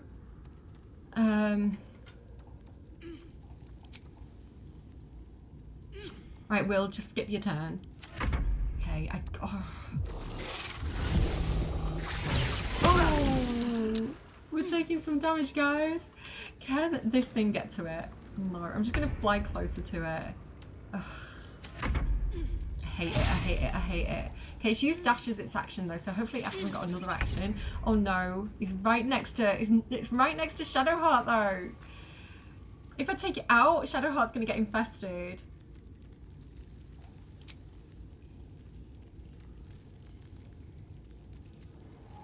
What do I do? Right, hang on. Can I switch to Shadowheart? Can I get Shadowheart to move? Me. She's gonna have to take an opportunity attack. But that's better than getting infested. Let's get her up here. Okay. Oh, what just happened? I don't know what just happened. Right, okay, back to Cordia. Another fight. Let's go. Can I get this thing with something? I've got Firebolt. I should be able to get it with Firebolt. And again, I don't want to waste... I missed with Firebolt. Will should be able to get it though, right? Okay. I'm gonna move closer. Best be on my way. Because we're gonna need you to help with that other spider. Right, I'm gonna do that for Cordia, and then Will, because I really want to take this guy out. I hope... Actually, do you know what? I hope Astarion's all right up there. For the slaughter. Let's get over here. Oh, get out of that acid. We need to try and take this guy out. Can't have disadvantage. Well, we do have...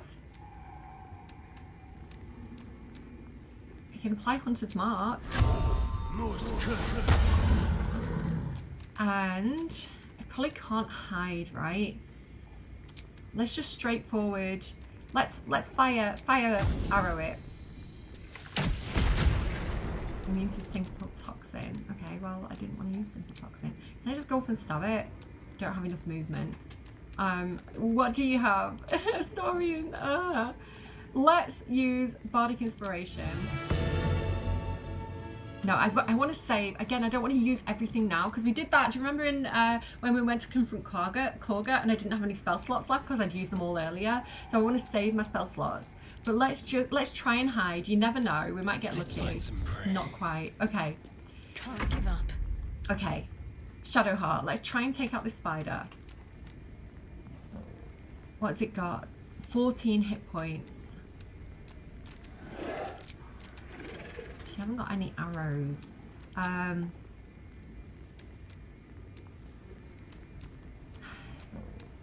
think I just need to go in with another level 1 guiding bolt, and I think that might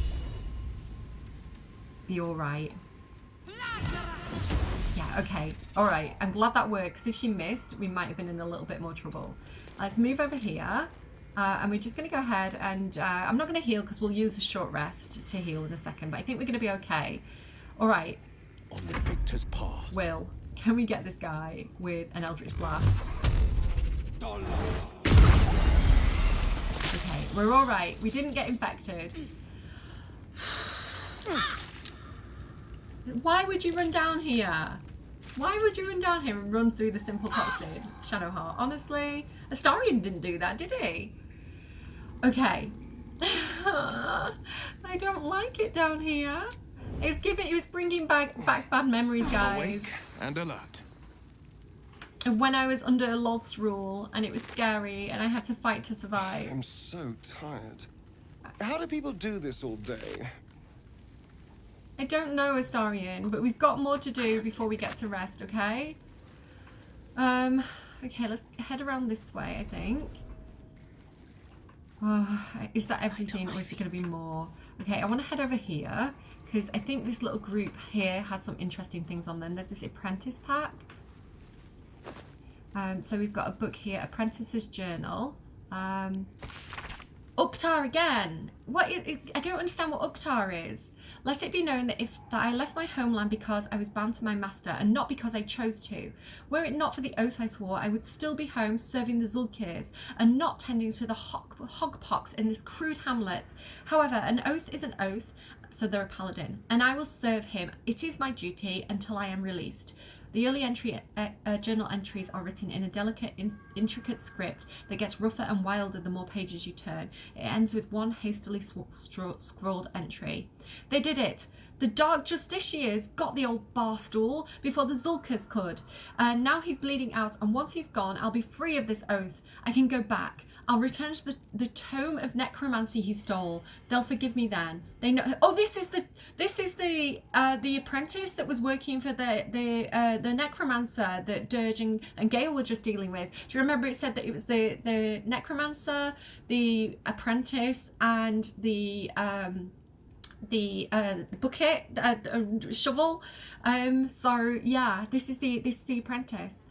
I can go back. I'll return the tome of necromancy he stole. They'll forgive me then. They know I'm loyal. The key gem for the book is secure in the tunnels. Once I have it, I'll slip into the cellar, take what I can carry, and then go home. Oh, I'm so sorry that didn't work out for you, friend.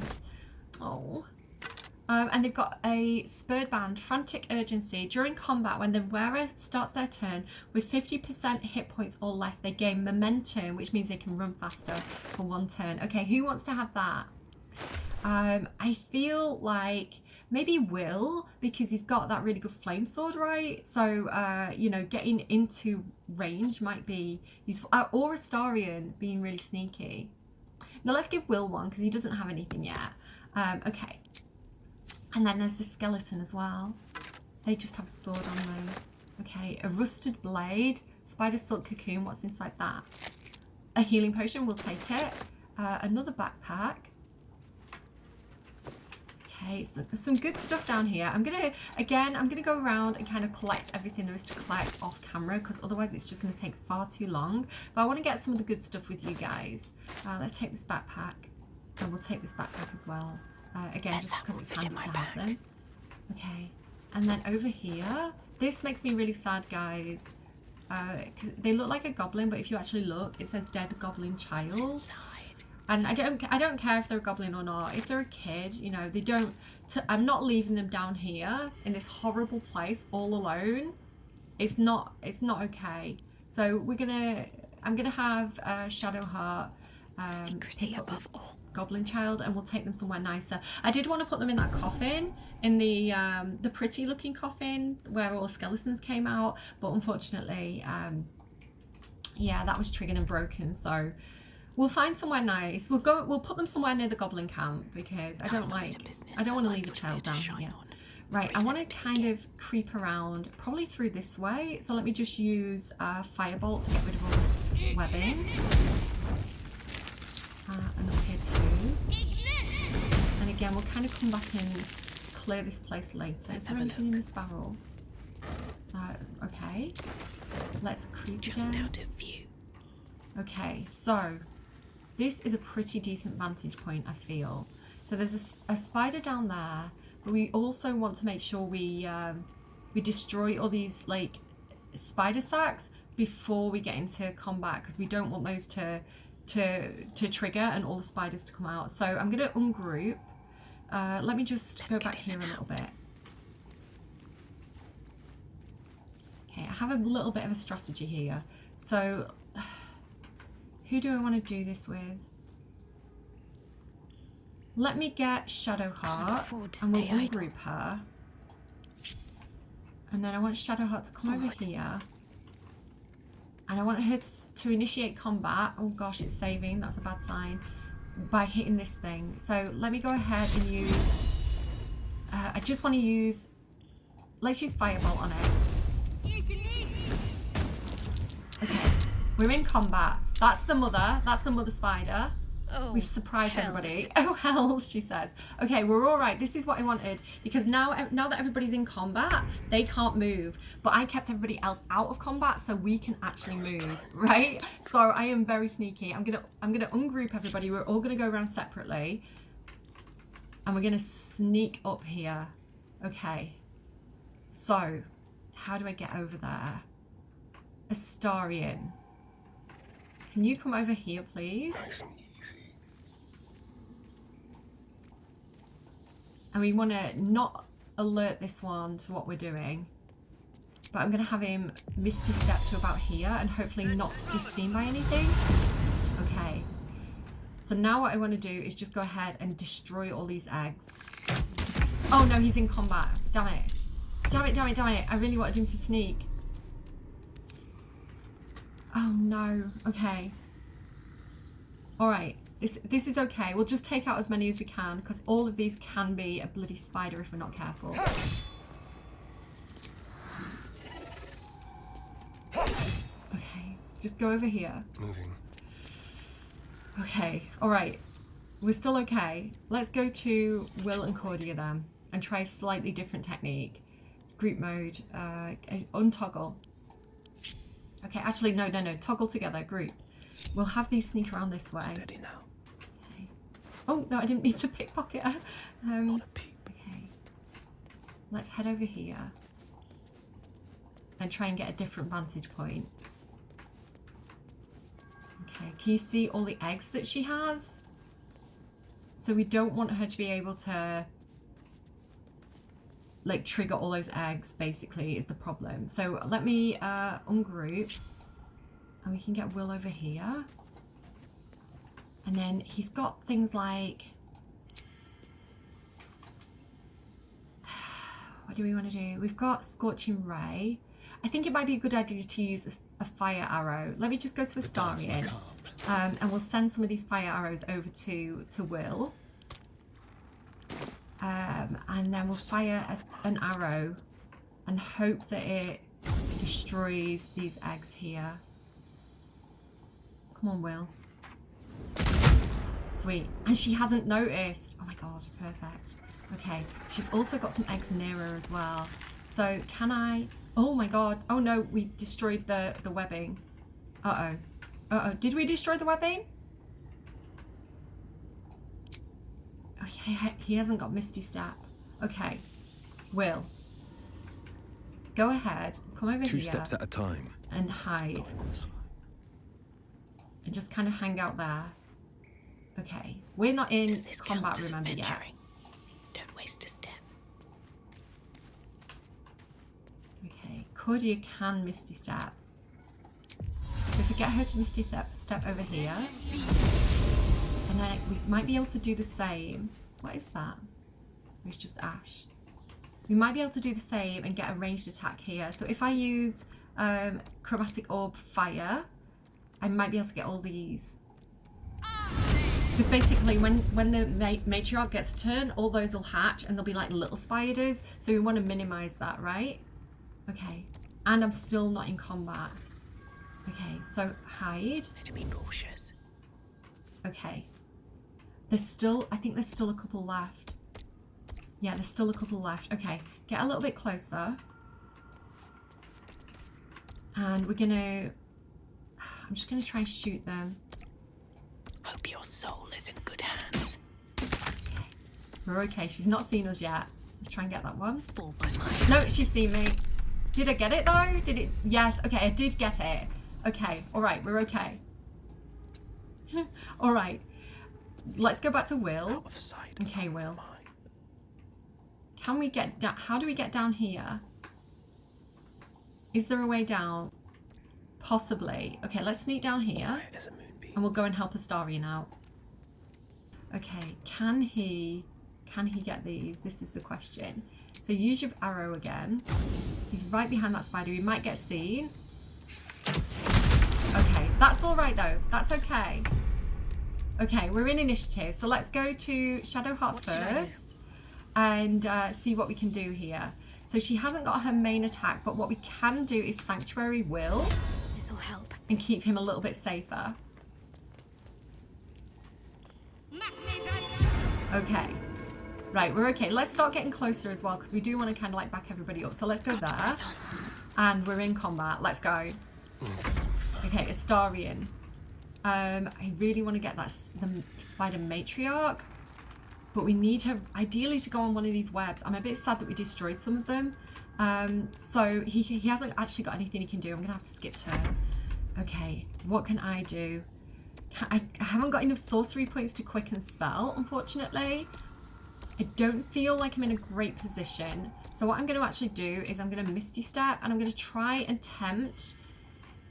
I'm going to try and tempt the spider to come across the webs so that we can ideally shoot her down. And then I'm going to run this way a little bit. So fingers crossed she'll come and rest on one of these webs. That's my plan. Okay. Will, can you just go up and hilt smash this guy? Oh, he missed. Good try, good try. Again, maybe if I climb up, I'm going to get an opportunity attack, but that's okay. Oh, no, he didn't. Again, I really want to tempt the matriarch to come onto these webs, so I'm going to get Will there as a little piece of bait. Okay, what are you going to do? She's surprised. She's moving. Is she on the web? She's on the web. That's okay. I can take it. We've got this guy as well. Are they also on the web? That is what I wanted to do. We're alright. This is okay. Okay, this is fine. This is actually okay. Where are they going? Okay. We're alright. This is all part of the plan. We knew we were going to take a little bit of damage. That is okay. Right, Shadowheart. What I want you to do is shoot the actual web itself, please. I'm sorry you didn't get a good view of that. So they have fallen. And they are prone, and they actually, it does a decent bit of damage when you do that. So, okay, next up, we could heal. But I think I'm gonna go with Spiritual Weapon. There's 2 there, so, and we wanna help Astarion out. Okay. That's not too bad. Let's, do I wanna keep, I wanna get closer. I wanna get closer. Let's go over here. On my way. Because we might be able to use Inflict Wounds. I've got 1 spell slot left for Shadowheart. Okay, Astarion, can you... They were surprised and they are prone, so can we sneak attack them?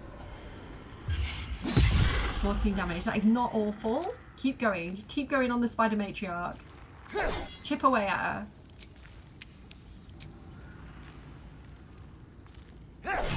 Okay, good job, Astarion. He can run as well.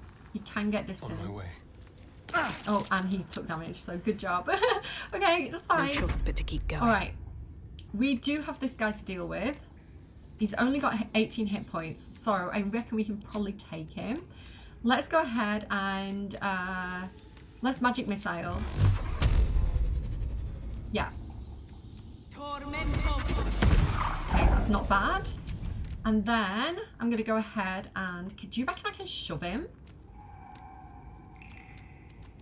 I don't want to lose. I don't want to get out of range of the spider matriarch. This is my problem.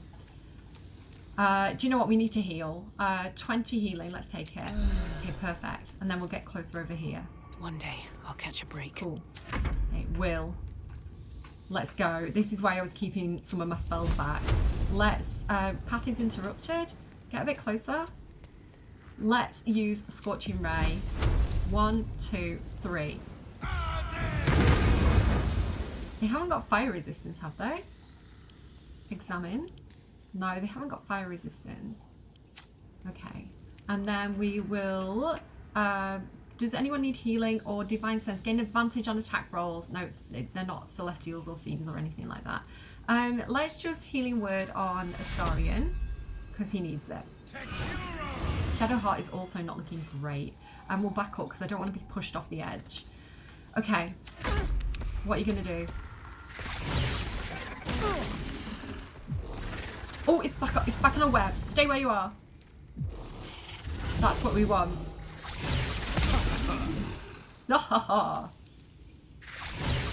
This is fine. This is fine. I think we've got this. Wow, he really got out of the way. Okay. Shadowheart. Again, we want to get that web. Let me try and get a better, slightly better angle on that. I just can't do it. I'm so sorry, guys. That's the best I'm going to be able to do. So again, I'm going to hit the web, and hopefully the spider's going to fall down. She took 30 damage, I think, on that. Amazing. And she's got 24 hit points left. We've got this. We can do this. Okay. Just heal yourself. Okay, and then I think what we want to do is probably get some height and get up to back up everybody else. Okay. Yeah, let's move. Can we just...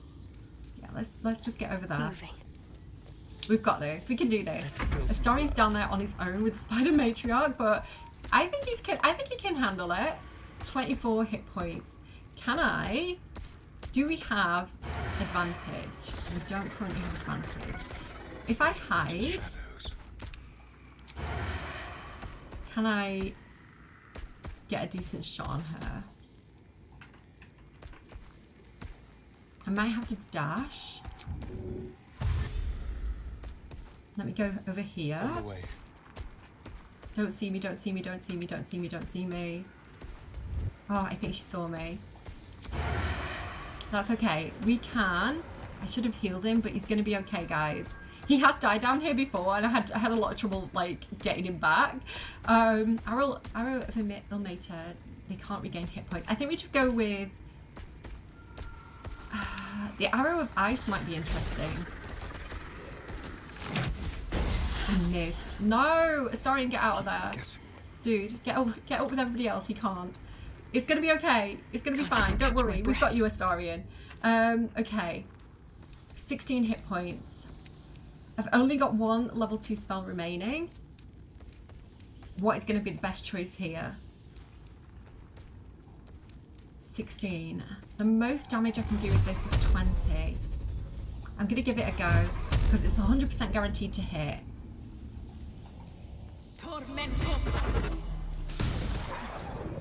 This Matriarch Spider is down, guys. We did it. We did it. So it's just these boys left now. The one here and the one that kind of ran off. So, what have I got? Do you know what? Let's shillelagh. Let's go for it. I'm going to take you on. I'm going to take you on, Mr. Spider-Man. Okay. This thing is miles away, but let's start moving it closer.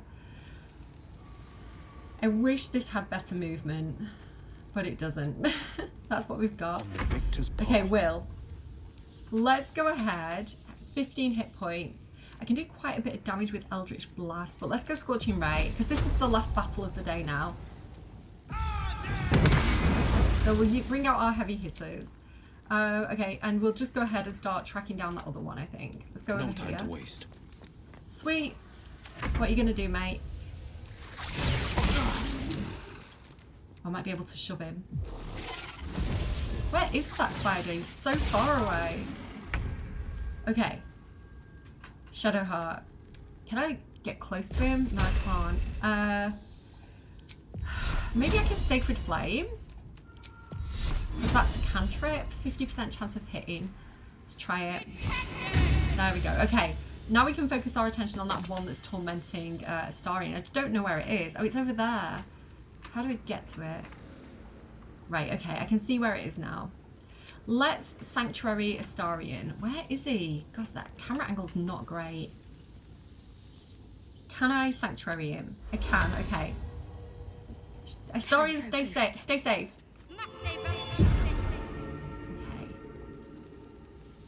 That spider's a shifty little guy. Let's turn someone inside out. Astarion. If I try and shoot that thing, is it going to break my sanctuary? Possibly. Let's do it anyway. Death. I missed. I did 2 damage. Get up there. Get with everybody else.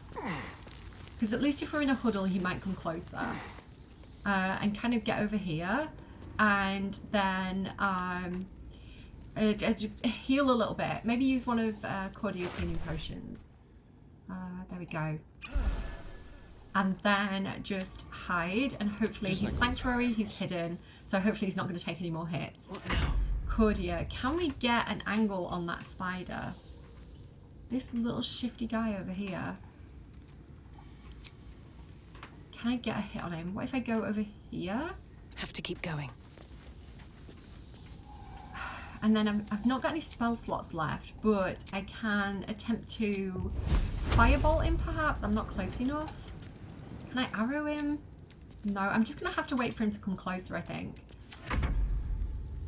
Yeah. Battle favors the fearless. Maybe Will can get close enough to hit him. Maybe we'll Eldritch Blast. He's only got 3 hit points, so...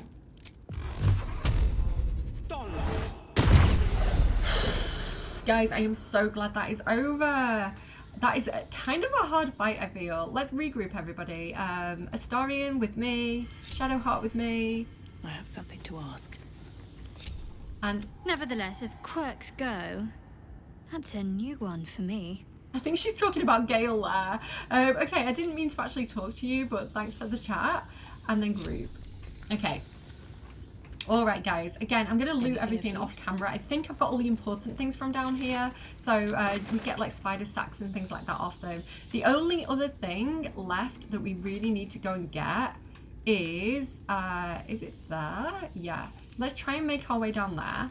Is that blood? No, never mind. Oh, we also want to loot the spider matriarch as well, so we can do that. Is everybody okay? What do you want? Maybe we short rest again. That took the edge off. I feel a breeze. I wonder what's down there. The Underdark, probably. Mind your footing. The bones of the careless are probably littered down there. Okay, so if we head over here... Yeah, this feels like Underdark. This feels like Demon Web pits with the Whispering Depths. I don't like it. But look here, a dark amethyst. Showed a bag of holding. Astarion's like, interesting. Give that to me. I like pretty gems. Cordia's like, okay. Have it, Astarion. Okay. And then let's go and loot the spider matriarch and see what she has as well. Some sweet stuff. We've got Land Strider braces. If the wearer heals a poison creature, it is no longer poisoned. Okay, so it also removes the poison condition. Whenever the wearer is healed, their weapon becomes coated in magic and deals an additional 1.6 poison damage. Sweet.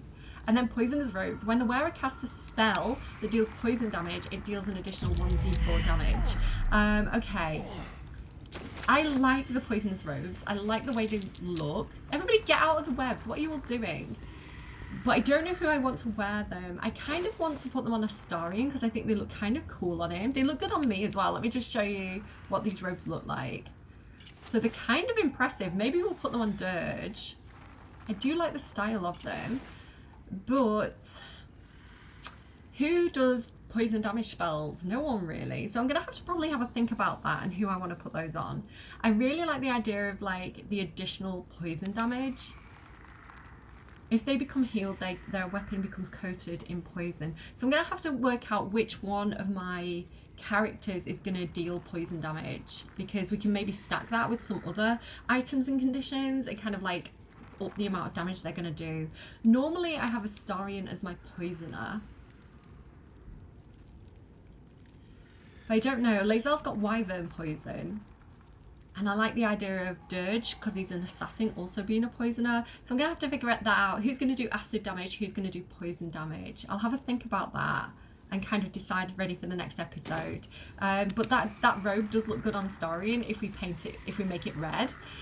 And then if we just go around here, there's also a waypoint, so we can get out of here, guys. Like we can escape, or we can come back down here if we need to as well, which I don't feel the need to. But let me show you another way out, just because I like to kind of show you all the things that I can show you. So we'll kind of work our way back through these demon web pits, and again I will come down here and loot everything kind of off camera. Okay guys, I know this has been a bit of a longer episode and we've nearly wrapped up, but I think I really do want to prioritise helping Karlach. You know, she is a really good fighter. We do want to keep her alive. We want to keep her on our team. Dead goblin. A little bit of stuff on him. Maybe this guy was down here looking for his kid. I don't know. How do I get out? I'm a little bit lost. Maybe here or up here. Right, hang on. Yeah, so I do want to... Oh my god, that is a phase spider egg. Can I, like, pick it up? No, I can't. Let's just run away. I want to stay away from that. How do I get out of here, though, guys? This way, I think? Yeah, this is it. It's so tricky. So yeah, well, I do want to keep Karlach alive. She is one of our best fighters and her heart is causing us trouble. So I think heading back to Dammon with that infernal iron and improving that situation for her is going to be really, really good. Well, how do I get through this wall? Hiding in plain sight. Examine. So force damage will get me through this wall. Do I have any force damage spells left? I don't know if I do. Oh, Will. I think this does force damage, doesn't it? Eldritch Blast. There we go. Good job, Will. So this is actually going to take us back into that blacksmith's where we need the Susa bark to kind of like forge a magical weapon. What's going on with my hair? So yeah, just to kind of show you that if you did want to get into the demon web pits, they're not the demon web pits, the whatever they're called, that way you can do that too. Can't slow down. So yeah, that's more or less it. I can't wait to get back up to the surface because this has been a challenge. I am like, we are coated in cobwebs, we're uncomfortable, and we need some fresh air. Do you have someone waiting for you in Baldur's Gate, Astarion? A sweetheart, perhaps? No sweethearts, no. I prefer them savory. This is what I get for trying to strike up conversation. Vampire jokes for the win. Okay, Dirge, we need to head back to Emerald Grove with Karlach because we love her, we want to keep her safe. So Emerald Grove environs. And let's go and head into camp. It is a little bit frustrating that there's no waypoint to go directly in there. But I do understand why, right? Because, you know, they're under attack. They need to keep the defenses high. Look at Shovel running around. I want to talk to Shovel again. Do we have Gale with us yet? Okay. Monster's not around. Shovel, so what's up? Well. See? Tell you truth, Beefy. Trust me. Always. Always. Okay. All right. Let's keep going. Tell you the truth, Beefy. Let's head in. And let's get over to Dammon. So there's a few things that we need to do now in Emerald Grove. We need to find a place to put that tiefling. Because, yeah, I do like the idea of returning the body, you know, to the camp. You know, she might have had friends here. We know that Zorru knew her. I have actually tried talking to Zorru after finding that tiefling, because I thought maybe there might be some conversation about like, oh hey, we found your friend. Please, I've been through enough. Yeah, but he's not interested in talking. I've also tried talking to the kid, but There's no extra dialogue for finding his mum and like returning the necklace, but I feel like it's the right thing to do, you know, and I like the storytelling element of that, of just doing it because we can. Okay, Karlach, let's speak to Damon. I'm so excited for this, guys, you don't understand. How fares the search? I found the infernal iron you mentioned. Would you be able to take a look at Karlach's heart? Yeah, I found the infernal iron you mentioned. Please let this work. The weight of it. And that blaze of chaos. Can't imagine this where my heart should be. Must be quite the experience. Give me just a moment.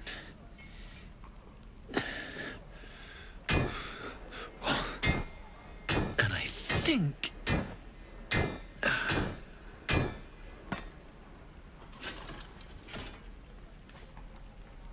There. You'll have to install it, I'm afraid. I don't think there are thick enough gloves in all the realms to protect from that kind of heat.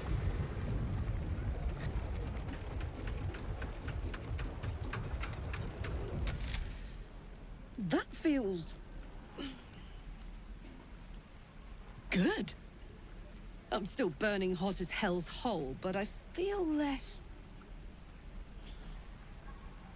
changeable. Cheers, mate. Pleasure. And as for the heat, I haven't got any solutions now, but I'm not giving up. Could be if the combustion chamber had its own insulation, or if we had some kind of enchanted coolant. Find me again in Baldur's Gate. If I'm worth my salt, I'll have figured something out by then. Take care, Karlach. And hopefully the next time I see you, I'll have something promising to report. Pocket any infernal iron you find along the way, Got it. Okay, love it. Love it so much. So Karlach wants to talk, and I am excited to talk to her. Let's go and find a slightly nicer place to do it. Shame the goblins didn't kill me, too. Let's head over here. This feels a little bit more private. So yeah, so she's not fixed, but she's not in quite as much immediate danger as she was before. Damon's upgrade didn't cool me down, but it did juice me up. I don't think I've ever felt more powerful. Let's find some evil for you to smack then. Bring it on. I love that. Okay, so we do need to be a little bit sneaky and return that. Feels like we're all waiting to die. We need to return that necklace to the child. So who has it? I feel like Karlach had it. Let's go ahead and send it to Astarion because he's the sneakiest of all of us. Because we're gonna have to basically like pickpocket it back into that child's pocket. Wait, no, Astarion. No, hang on. Astarion's not with us. It's gonna have to be Dirge, I think. In that case. So Dirge, get your sneak on. We've got something to do.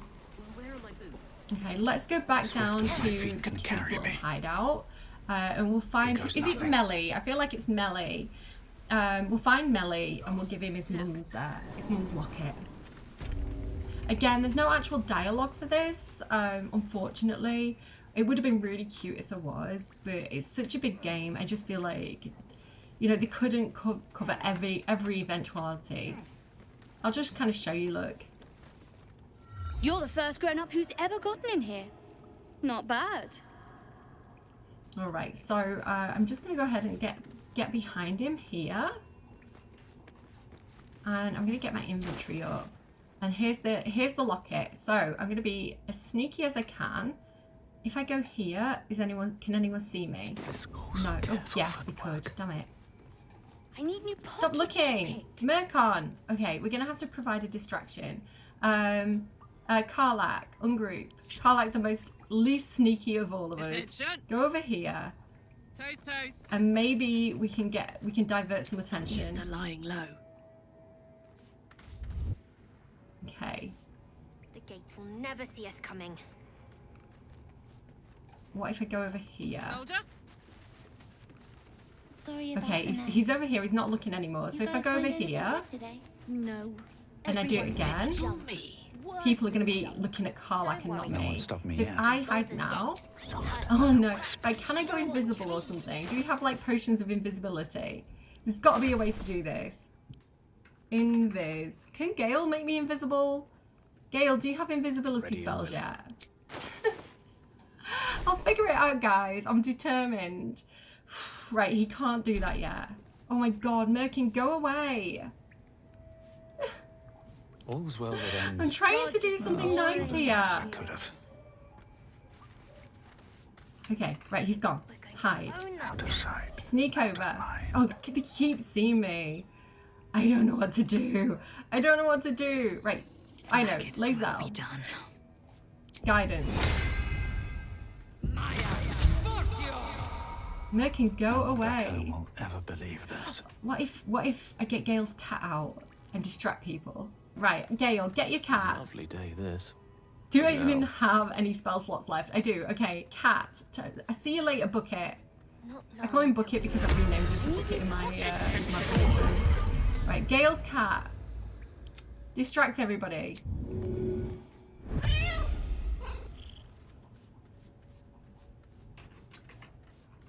Okay, is that working? Okay, Gale's cat, come over here. And do it again. Okay, Dirge. Still breathing, despite everything. Right, no, cat, come over here. Cat, you go there. Meow. Get everybody to look over there. And then Dirge. Never quiet. Sneak. All right. Pickpocket. We've got to go fast. Skulk about. And put this in. Oh, did he see me? He saw me. Pickpocket. Biscuit in and out. There. Okay, we've done it. We've done it. We've done it. We've done it. Close. Okay. He's got his mum's locket. We've done it. Mission accomplished. Regroup Karlach. Regroup the cat. And let's get out of here. we've done our good deed for the day. Oh, because that's why you were stealing it in the first place, because it was his mum's. If not Or it looked like his mum's. It through. reminded him of her. So yeah, I definitely want to. I definitely want to have done that. I feel a lot better because we did it, you know. Okay, do we have everybody with us? We do. Hopefully everybody's not going to still be mad at us. Because do you remember we had to run away because we stole the idol? So fingers crossed we're going to be okay going in here. Because I have a little bit of a place where I want to put this body. Hopefully this isn't too creepy for everybody. I kind of think this is a pretty little place. It's close enough that they'll be able to find her. Right? Like maybe because Alfeira's a tiefling, maybe she's going to walk down here and find her. And then, you know, they know what's happened to her then. We can even like put the note on her and stuff, I think. Yeah, Karlach. Well. Come over here. Hey. Get into the shadows a little bit and then hide. Stealth mode. Oh, why can people see us? Who can even see us? Oh, what did I just do? I didn't mean to ungroup everybody. Group. There we go. I've got this. Oh, I can't. Okay, maybe we go over here in that case. That place is really pretty though with the butterflies. I just don't want to kind of like anger anyone if I... Oh, it's this bear! Oh my goodness, I didn't even see the bear there. That does explain it a little bit. Okay, Gale, get your cat. Okay, cat, go over here. We've got to distract this bear. Like, let's go down this way a little bit. Come on, bear, come over here. Didn't even see that there. And they're like, why can someone see me? A massive bear. Okay, we need to drop that body. Drop. There we go. So there she is. So I feel like that's not the worst resting place for her. It's better than that horrible abandoned village all alone, you know? So, yeah, with the butterflies and things like that, I think it's really nice. And at least maybe like her friends and family will have peace when they find her. And I know I'm taking that way too seriously, guys. I know that's not actually a mission or anything like that, but it upsets me. And so I wanted to kind of like return her. I feel like it's the right thing to do. Okay, so all that we have left to do is to I'm going to do a little bit of shopping. I'm going to go to the traders. I'm going to finish looting the spider pits off camera, but I think all we need to do really is go to head to camp, and I think that's it. We'll kind of call it there. So head to camp, and let's get everybody else to camp as well. Team A, Cordia, we need you to go to camp. There we go. So that's it. That's the end of the Blighted Village episodes. I feel like Cordia has a quick chat with Dirge, and she's like, oh yeah, we found this amethyst. And he's like, you found an amethyst? And she's like, yeah, Astarion took it. He thought it was really pretty. So now Dirge has to go to Astarion and be like, can I have the amethyst, please? Well, hello. What can I do for you? Amethyst, now. Okay, I'm not going to say any of those things because it's been a long episode, so I kind of want to leave it there more or less, but I do want to get that amethyst. I'm going to say that he takes it off him.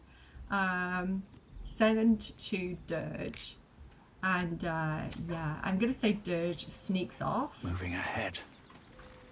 At that point, to his little hiding place in here. And maybe, I don't know, maybe we have a go. Maybe we look at this book. I'm going to save.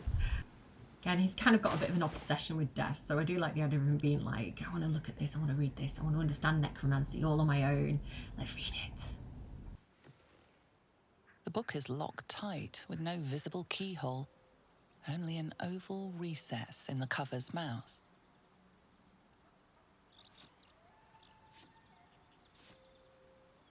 You try to examine the book, but the longer you stare, the more those piercing amethyst eyes draw you in. Lae'zel, what are you doing here? Beneath the allure, you feel the faintest echo of torment. There is great power in this book, but also great suffering. Okay, maybe I should have ungrouped first. Place the amethyst in the slot on the book's cover.